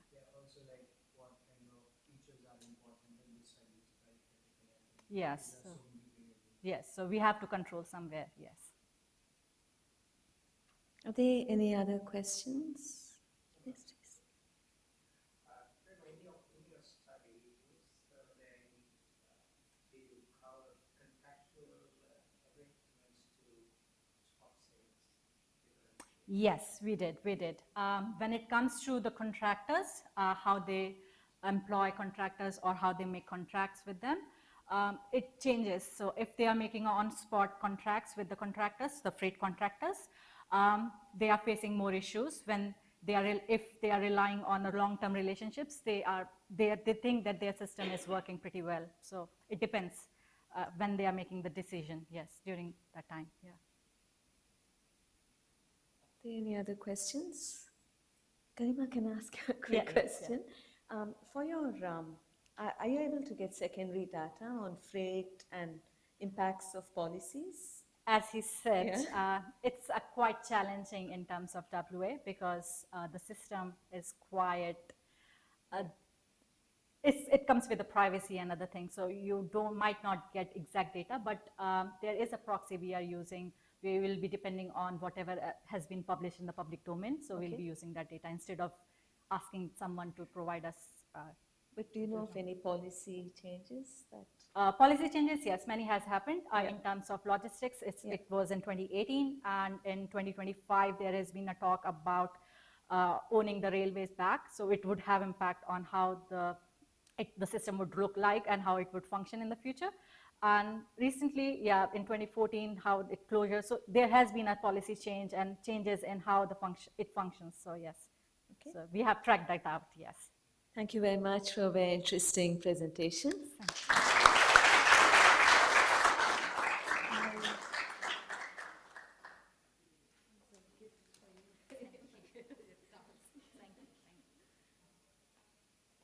Okay, thank you very much. So the next presenter is Emmanuel Gomez.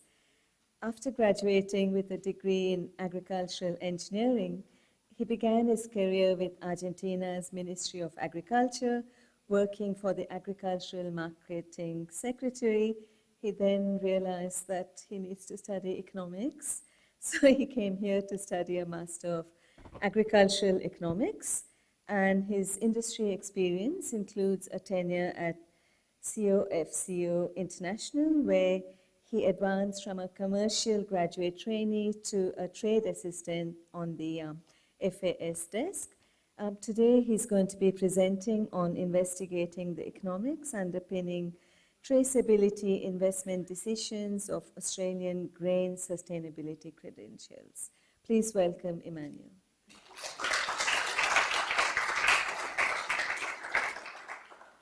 The last presentation, second last.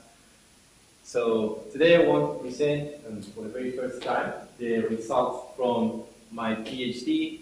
I would like to thank you to my supervisors that helped me throughout this journey, Professor Michael Barton, Boss Kingo Amiguera, and Dr. David Vanzetti. So my research is around value creation through the adoption of reporting systems, traceability systems, informing on sustainability credentials of grain.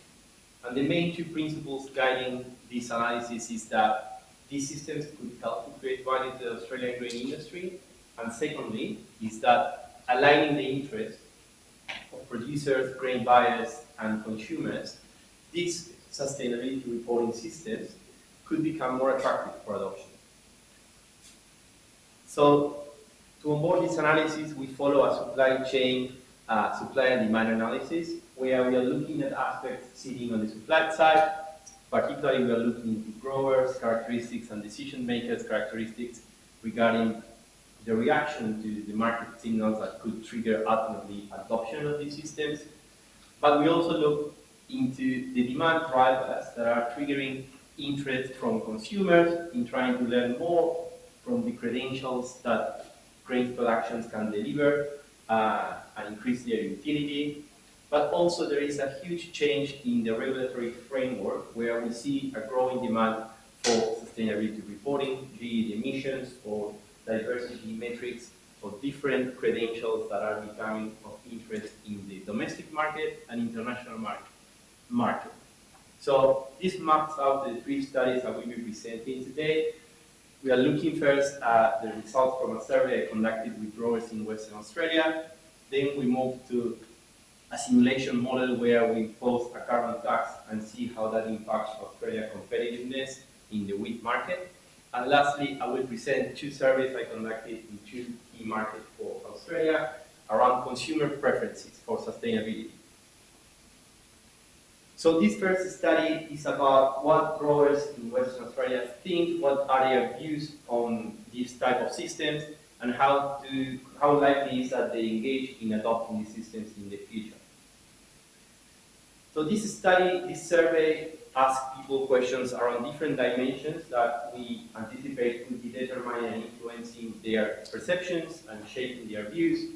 So we ask questions about expected benefits, the efforts that they thought adopting these systems may require, also which conditions they identified where they are available for them to easily navigate the process of adopting reporting systems like this. We ask about things associated with the risk of sharing data and with the risk of not being able to monetize their investment on these systems. And we also, as a proxy of previously adopted practices, we ask them about different sustainability-related practices that they might have adopted in the past.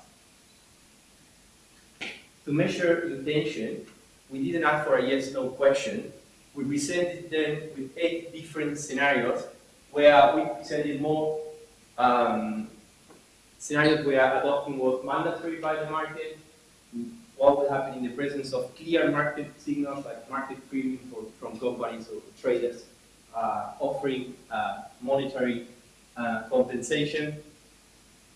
Also, we asked questions around voluntariness and long-term expectations if they see themselves adopting, but in the mid-run. And we also tested for 2 scenarios where we were measuring if there was a negative reaction saying, I will never adopt this system, or I will increase my logistic costs in order to bypass a site that may require having these systems in place. So this survey collected 82 responses across the Western Australia wheat belt. We engaged with the Grower Group Alliance, partnering with more than 15 grower groups. And from this survey, we combined the different views and the different intentions to generate these 4 groups classification of growers according to their responses. So these first 2 groups are supportive of this type of technologies, but they differentiate themselves based on their notion of the riskiness of sharing data, putting farm data into these systems. So this group is more likely to adopt voluntarily, even under uncertain payoff, so they are willing to take the risk. But at the same time, they are concerned about not being 100% confident in putting their farm data into the system, or not being able to benefit economically from adoption.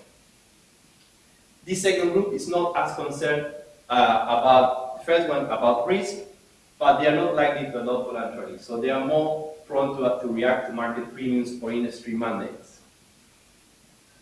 These 2 groups are more reluctant to adoption, but this group, which is 20% of our sample, is mainly concerned about the efforts that adopting this type of systems will require. And by efforts, we presented them with requirements for collecting more data, for increasing the digital burden of generating more inputs to embed into these systems, and also in the presence of having to develop digital skills in order to navigate the use of these systems. And this last group is more skeptical about these systems. They think that this won't become commonplace. It happens to agglomerate those growers with higher experience, older in age, and with less formal education. But surprisingly, this group is also the one who have adopted the largest number of sustainability-related practices. So this is telling us that this group is not just about growers who don't like innovations, but probably they really need to have a clear value proposition around what is at stake for triggering adoption. I will turn to the second study in the analysis, which is about measuring the impacts that a carbon tax on the emissions from wheat production and shipping could represent to Australia's international competitiveness. We're trying to answer this question. For that purpose, we ran a simulation model where we were using a database on on-farm emissions from the main players in the wheat market. So this light yellow is the on-farm emissions, and on top of it, we have calculated typical supply chain configurations, and based on that, we calculated the emissions embedded in a ton of wheat from the logistics point of view. And this includes all the logistics from farm to the importing destination. One thing to note is that the on-farm emissions represent the largest share of all the carbon footprint of shipping 1 ton, producing 1 ton of wheat and shipping it to its final destination. So here I'm presenting the result of 4 different scenarios that we simulated. And in the body of the table, I'm only presenting the impact for Australian farmers and consumers of Australian wheat, domestically and worldwide. So if all of a sudden we have a tax on all the emissions from wheat production and shipping, all of a sudden internalizing that cost will reduce farmer prices by about 10% and increase consumer prices by almost 14%. And that will generate these incentives for production. But in this scenario, we analyze what could happen if Australia is in a position to mitigate this initial baseline. And based on the analysis and comparing to other reports like the ones done by GRDC, we calculated that reduction of 50% against this baseline is attainable. When we put all those changes in the model, we see that all of a sudden consumers don't see big differences, but producer prices improve. So they recover from this 10% loss, and they show an increase in the competitiveness of the price of wheat in the international market for Australia. One thing I didn't mention here is this happened if only Australia takes action in isolation. Then I added mitigation effort from other key competitors, and I incorporated changes of the same magnitude for Europe, US, and Canada. When we run this scenario, we also see that producer prices remain strong, not as much as here, but still shows that Australia is very resilient to increase competition in this space and increase competitiveness from other directly competitors. And this is the last scenario we simulated, which shows inaction in terms of mitigation from Australia, but more proactive competitors in the export market. Under this scenario, we see that the price drop is even larger than in this first case. Consumers, again, don't see big difference because it's also driven by the supply from the other competitors, but prices for Australian farmers are severely punished under this last scenario. I will jump to the last study. Now we are moving attention to end consumers. So for this last scenario, we conducted 2 surveys at Australia's 2 largest markets, the domestic market for Australia and Indonesia. So we have data from 5 cities in Australia and 7 cities in Indonesia. And we asked consumers questions around these new attributes that could be added to an unusually consumed product. In Indonesia, we use instant noodles as a reference product, and in Australia, we use bread. And we added all these attributes on the labels of the products, and the information was around carbon emissions reported with low and high levels, different certifications for wheat, and different levels of traceability. These are the findings for the results for Indonesia. We identified classes of consumers. There's a large class of consumers that show a big, really large willingness to pay for certifications related to nature protection and GMO-free certifications. Low chemical use is ranking lower, but still this group shows an interest. And low emissions is also triggering willingness to pay by 80%. When traceability is there, that willingness to pay is further increased by 50%. There is a second group which is more price sensitive, which seems to be having similar preferences to nature protection certifications. Low emissions is also of interest, and traceability again is further boosting up the willingness to pay, though with a less strength than in this first class. And a 15% of consumers in this survey didn't show any preference for these new attributes. This is the result for Australia. We have a big class which also has a preference for breads with certifications which are about protecting the ecosystem, protecting nature. Non-GMO is ranking second for this group. And again, low emissions and traceability appear as a preferred credential to include in the product. But for this group, we couldn't calculate their willingness to pay, but we did for this second class, which is 26% of our sample. And in this case for Australia, we observed that the willingness to pay is lower, but we're talking about here a more expensive product compared to the instant noodles. But this willingness to pay for nature protection related credentials, this goes up by 10%. They also like emissions and traceability of high precision back to the farms, further increase that willingness to pay by 10%. this group doesn't seem to have any preference at all for these new credentials. Let me jump to some conclusions. Going back to the first study, we observed that growers do anticipate that having these systems in place could drive value creation, but they are really concerned, based on our sample, they are really concerned about sharing data not being safe, and they are not very sure that they will be able to monetize the investment in these systems.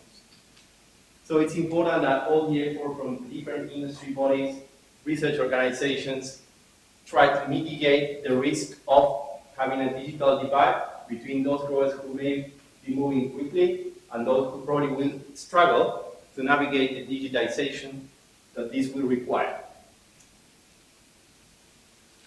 When we think of the impact of a carbon tax, the first thing we need to, probably the key message is that, yes, internalizing this extra cost will affect farm prices, and it will represent a new burden for the industry and also for consumers.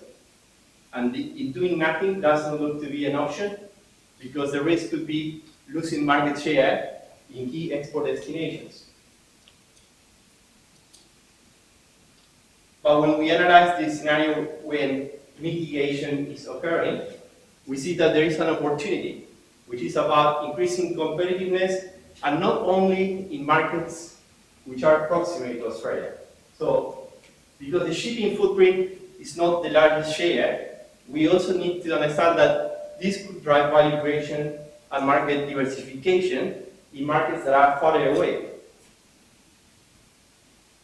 And for the consumers analysis, we are detecting that there is an interest from these consumers on the new credentials. There is a preference which is heterogeneous. Some prefer nature-related and not GMO. We don't see a strong preference for low chemical use. But when traceability of those credentials is combined on the labels, that is triggering up willingness to pay from consumers. And in terms of comparing the two surveys, it's surprising that in the two markets, we see the existence of these two segments, of the different classes, with some having a strong preference and even a willingness to pay for these attributes. But reaching those consumers will require more than a one-size-fits-all strategy, and reaching them will possibly require to be very proactive and have tailored marketing strategies. Well, with this, I want to thank you all the funders, collaborators of this research, and that brings my presentation to an end. Thank you very much.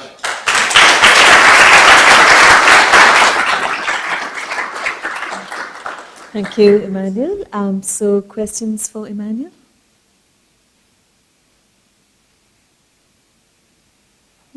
Yes, please. Yeah. Yeah, thanks, Emmanuel.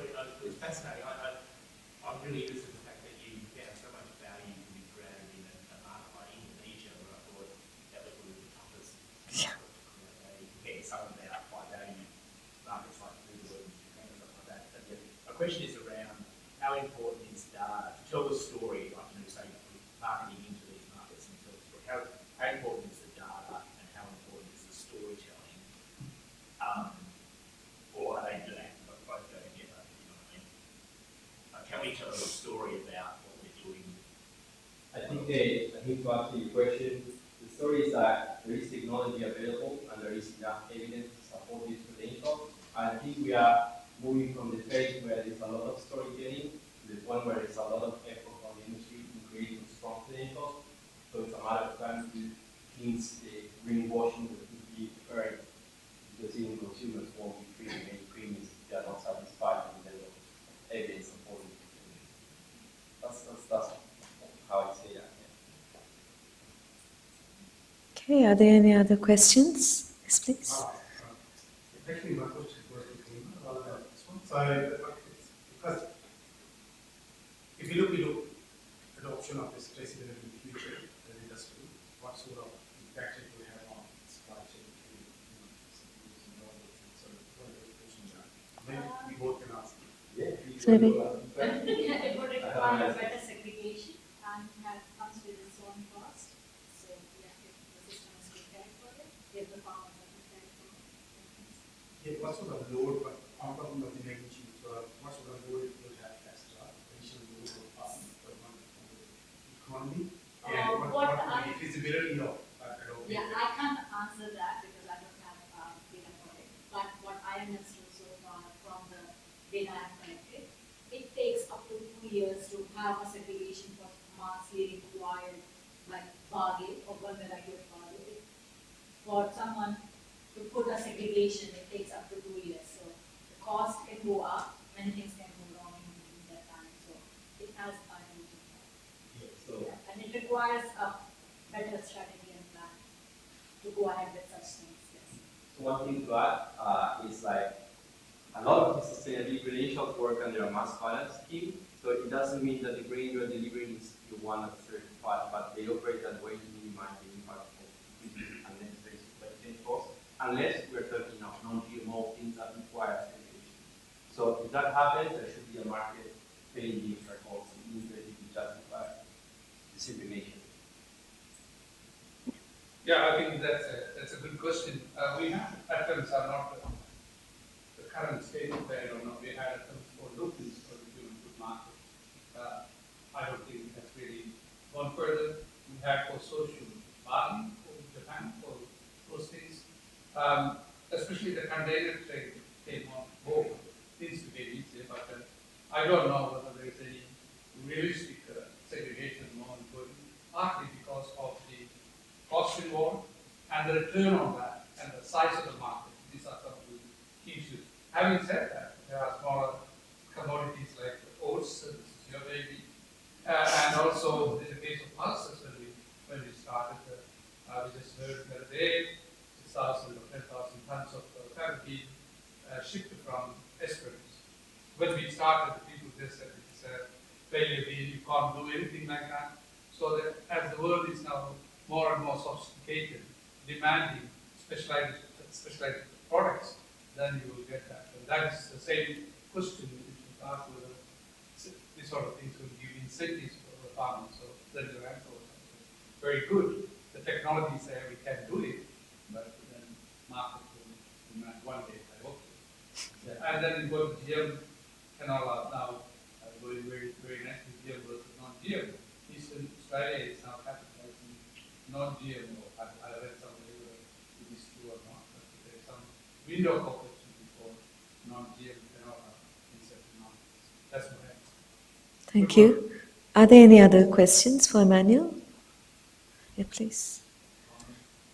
I was just a bit, I'd like some insight into how shipping emissions represent only 15% and the on-farm is 85%.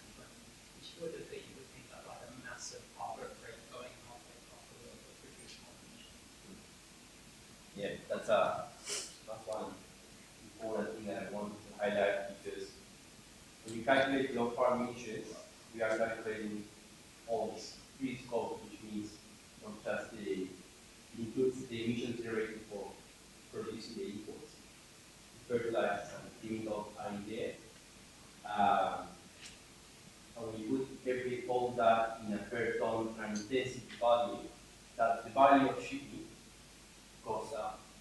And that's what you're saying, probably a ship is emitting way more than a ton of wheat, but you are probably shipping 70,000 tons of wheat in a Panamax.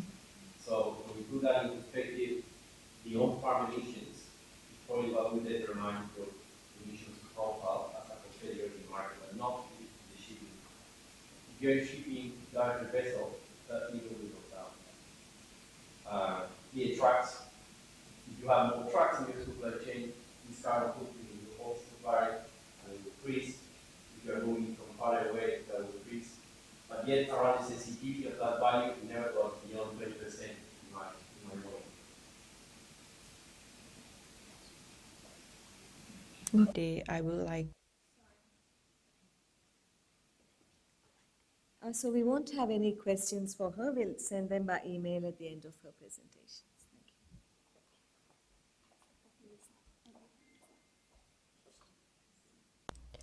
Hello everyone. Today I would like to present about my research findings.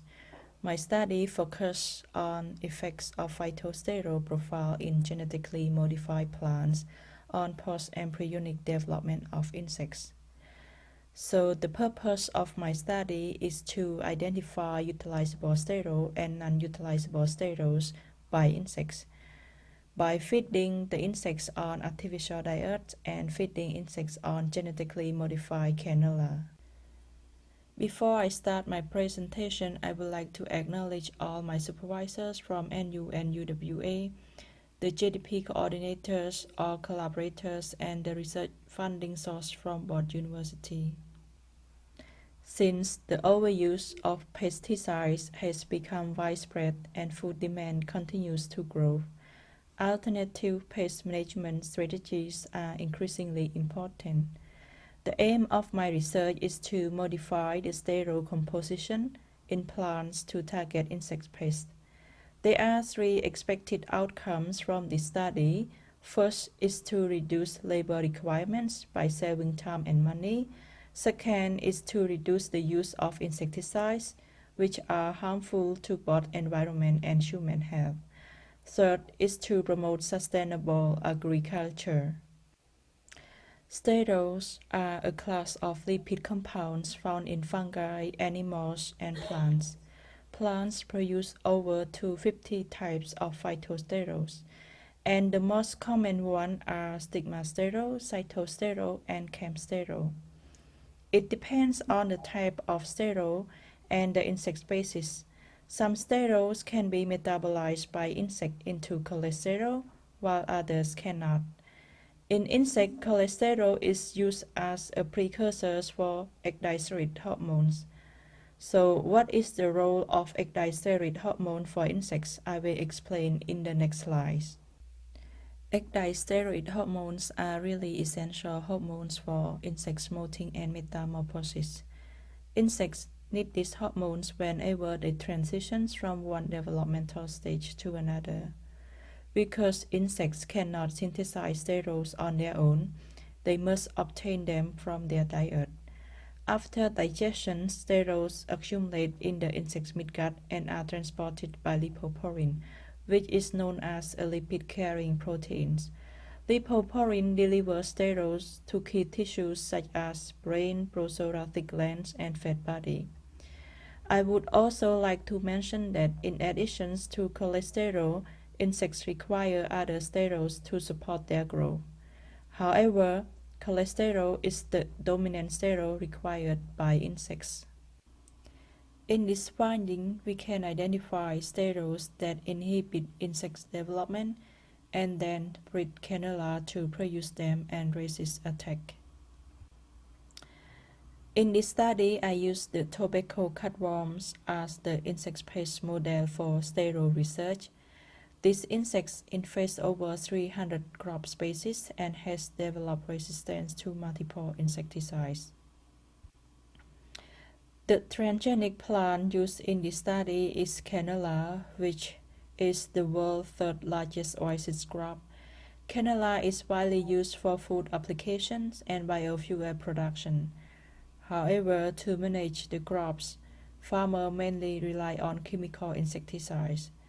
Due to strict insecticide regulations and the negative impacts of chemical use, it is essential to develop new strategies for pest management. Today, I will present my research findings, which are divided into two parts. The first part involves feeding insects on artificial diets, and the second part involves feeding insects with genetically modified canola.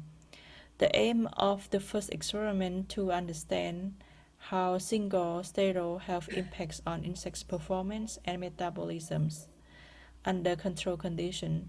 So I formulate the diets and fed insects on two groups of sterol. So for the top 5 sterols, I fed insects on brassicasterol, chemsterol, beta-cytosterol, cholesterol, and stigmasterol. And for the top 4 sterol, I fed insects on cholestanol. After feeding the insects on different types of sterols, I weigh the insect's body weight on day 8. So the results show that insects fed on non-sterol which means there is no zero added in this treatment, and the insects fed on cholesterol were significantly decreased in the insect's body weight, and the body weight also decreased when fed on brassicas-sterol. But there was no significantly difference for the insect's body weight when fed on camsterol, beta-cytosterol, cholesterol, and stigmasterol. And for this picture, show the phenotypes of the insects when fed on different type of sterol on day 8 post-feeding. So for insects fed on cholesterol were dead by day 15. Without sterol added insects die by day 25. And insects fed on camsterol, beta-cytosterol, cholesterol, and stigmasterol die by day 35.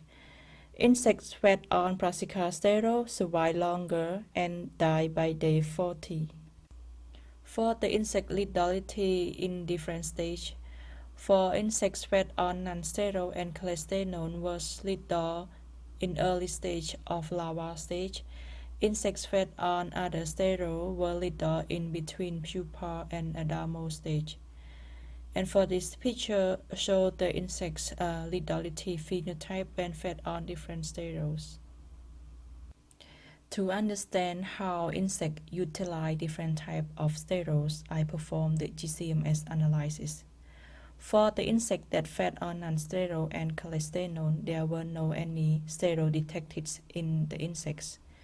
And the insects will utilize cholesterols as we observe in different types of diets. And for insects fed on cholesterol, the insects contain the high level of cholesterol, but the insect cannot survive to complete the generations even the cholesterol content is very high. And for the insects that fed on commercial diets, so for commercial diets is used to feed insects to get a colony. So for this result, it showed that insects require some amounts of the cholesterol, which is used as the dominant sterol. And other sterol also needed for insects to grow. So moving on to insects fed on GM cannula, before I present the result, I would like to explain some backgrounds of this GM cannula.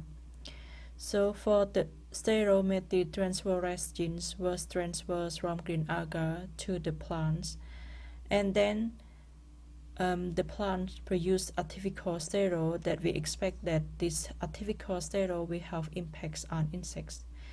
So the aim of this study is to understand how multiple sterols have impacts on insects with real-world applications. The genetically modified cannula used for insect feeding are CRSMT27 and CRSMT31. And the sterol profile analysis shows that wild type contains high level of cytosterol and camsterol also detected. In CRSMT27, additional sterols such as spinasterol also detected, and the increased level of camsterol also detected. In CRSMT31, spinasterol also detected, but very low abundance. So different lines contain different sterol profile. So it's really interesting to see how different lines have impacts on insects. So I will explain in the next slide for the result. To know how much cutworm can damage to cannula leaf, so I fed 5 insects in third install larva stage and observed at 22 hours. So insects fed on wild types eat more leaf compared to insects fed on CRSMT27 and CRSMT31. And convert to percentage, when fed on wild type, it's damage about 20%, and when fed on CRSMT27, it damage about 10%, and for CRSMT31, it damage about 5%. Insects fed on both genetically modified cannulas also show higher lethality compared to those fed on wild types. And mainly it targets insects lethality in the larval stage, pupa stage, and abnormal adult. So this picture is show the abnormal phenotypes of insects when fed on CRSMT27 and CRSMT31. The sterol content was also decreased in the insects in the pupa stage when fed on CRSMT27 and CRSMT31. And for demosterol and fucosterol was not detected in the plants but can detect in the insects. It because insects will use these two sterol as the intermediate sterol. For example, when they metabolize different type of sterol to cholesterol, it will go through demosterol and fucosterol. And for this sterol metabolism also found in other insect species as well. The presence of the artificial sterol can also affect the insect's tissues. So I cross-sectioning of the insect's midgut and observe the insect integument and epithelial cells. For this result, it shows that the presence of artificial sterol can affect the insect integument and epithelial cells by inhibiting growth when fed on CRSMT compared to wild type. In summary of this finding, the common cutworm can utilize plant sterols such as brassica sterol, cam sterol, beta-cytosterol, sigma sterol, and cholesterol. But the insect cannot utilize cholesterol and spinasterol. And the presence of non-utilizable sterol can affect the insect's body weight, developmental durations, survival rate, and sterol contents.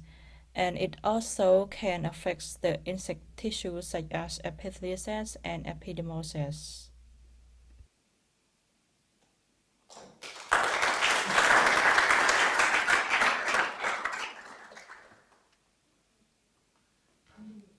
Yeah, because it's a recording.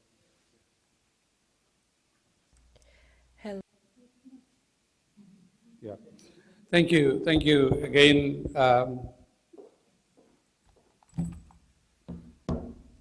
We will, if there's any questions, please send it to us and we can send it to Jenna, to Nagoya University. I think it has been a very difficult challenge to select 6 students. We have far too many students who is ready to deliver these 6 presentations. We go through a process where I invite from different schools and centers, including outside the agriculture, like law. Sometimes we have students, medicine, and so on.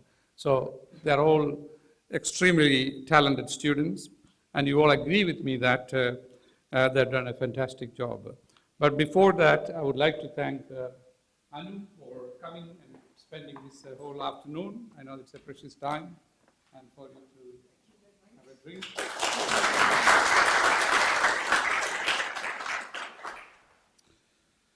And there's a lot of work has gone behind this because the students are halfway through their PhD or close to PhD, so they have to spend time in preparing. And we had Emeritus Professor Graham Martin, he's not here today, who has been training the students for the last 18 years on this thing. And so let us join thanking Graham for this excellent work. Graham's 18th wine is sitting there. He said he will collect it from Cora, from my office, sometimes when he comes this way. So thank you, Graham. I'm sure that students learned a lot from him. I think this is a training pad as well, because how to prepare the slides, how much you should show, how much you should talk, because you're only given 12 to 15 minutes. So all you have done extremely well. I'm so proud of you all. Now, the next things before I finish, I wish to share some of the upcoming events and encourage to scan the QR codes on the screen. The first one is our annual industry forum, which will be held on Wednesday, the 6th August at the University Club WA Auditorium. And this will be our 19th consecutive forum. We will be exploring the topic, the next 20 years of research, development, and extension investment in agriculture in Australia, and of course Western Australia, who will bankroll it. I think the premises, this is largely organized or initiated by our Industry Advisory Board, which we have some members. Rod Birch is here. Terry and Wright, the chair, has sent an apology. Basically, when we look at it, some of us who has been in the system for a long time, we were lucky to get funding from various Wheat Research Council, Grains Research Council. Then we saw the GRDCs and MLAs and Land and Water Corporation. Government has been investing, Department of Primary Industries investing, universities investing. The question then is that what will be the horizon look like in 10, 20 years of time frame? It's not going to be the same. So we wanted to know about it. We wanted to debate it. So I encourage all of you and your friends to come. We are lucky to have Professor Fiona Wood. So you may ask, what is this a medical professor doing? Fiona is the member of the Strategic Examination of Research and Development Panel. This is a panel initiated by the federal government, the current government, and they have gone and looked at all the investment in private, government, universities, and so she has some insights. What is happening? Are we really going? Of course, we all know that we are lagging behind when compared with the OECD countries per capita. Again, Phil Gardner, I acknowledge your presence here. Yeah, so we are going behind, and so, and on the other hand, we need more research investment, especially challenging and the big ticket items. We have also got a number of speakers, including Beth Wood. Some of you know Dr. Beth Wood from University of Queensland and Department of Primary Industries. We have got Tress Walmsley will come and talk about big private investment in breeding. We also have got Paul McKenzie, who will really come and trash the current system and give his own views as a farmer and a consultant, and we have a good facilitation. Hopefully we'll have our chief guest. We're waiting to hear from the current agriculture minister. Hopefully there'll be time when we will know who will be the new chief scientist of Western Australia, and I'll make sure that I'll take the phone as soon as I know and call him or her to come. So please note that. The next one is we have occasional special lectures, and one of my friends, Associate Professor Dr. Shruti Narayanan from Clemson University, South Carolina, will be coming. She will be talking about sustainable agriculture in the omics era, multi-scale physiology to breed climate-resilient crops. So she will be here on her sabbatic leave, and she will be meeting a number of people. The third one, and of course this is our important one, this is the Hector and Andrew Stewart Memorial Lecture 2025. It has been going on for a long time. And we have got an eminent professor, Professor Saleh Sukaria from the University of Sydney. He's an eminent and a distinguished expert in robotics, intelligent system, specializing in integration of physical and digital technologies in agriculture. And the lecture title is Farming in Two Worlds, Integrating Physical and Digital Agriculture. And we are trying to have him extra day so that he can spend time with our computer science and mathematics people and also engineering people. So that will be, and this is something very close to my heart. We all know Professor Alan Robson, who has been in this venue, and he has chaired the sessions before and so on. We now invite to join us for the, what we are doing here is we have established, establishing an endowment fund for Alan, and two things we are doing. One is the fund will be utilized for a deserving, outstanding regional student to come and study in Western Australia, because Alan had a passion for regional students. So that's not exclusively for agriculture. It's open to all areas in the university. It could be medicine, engineering, dentistry, or agriculture. So that will be an annual one.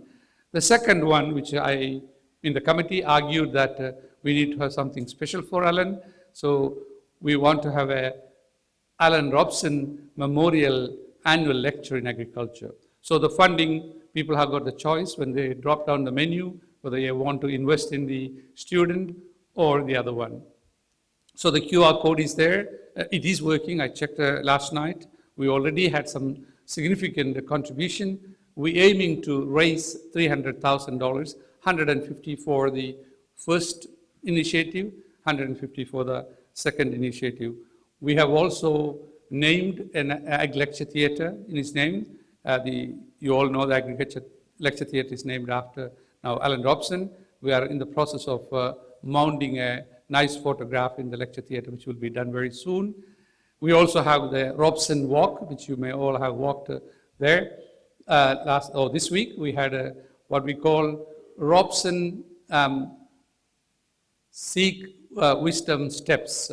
The amphitheatre near the University Club, we had a nice small event, and so that will be done. But to me, this will be the perpetual, it will last long, and so please do populate this to your friends, former students and others. I'll be writing to various industries, and also we will be reaching out to nearly 2,000 alumni since the establishment of this university way back in 1911. With that, now we are just on time. This is perfect, Anna. Invite you for Sundowner, but before that I would like to thank Anna. Anna is our new, not so new, communication manager, officer, and then of course Diana Bykett. Cora always worked behind the scene, and my associate director, Wallace Cowling, and Phil Werko is still associate director until 30th of June, but he is now somewhere traveling. So that's my team. So once again, thank you all for sparing this afternoon. I'm sure that it has enriched you and encouraged our students. Let us go and have a drink. I need a drink as well. Thank you.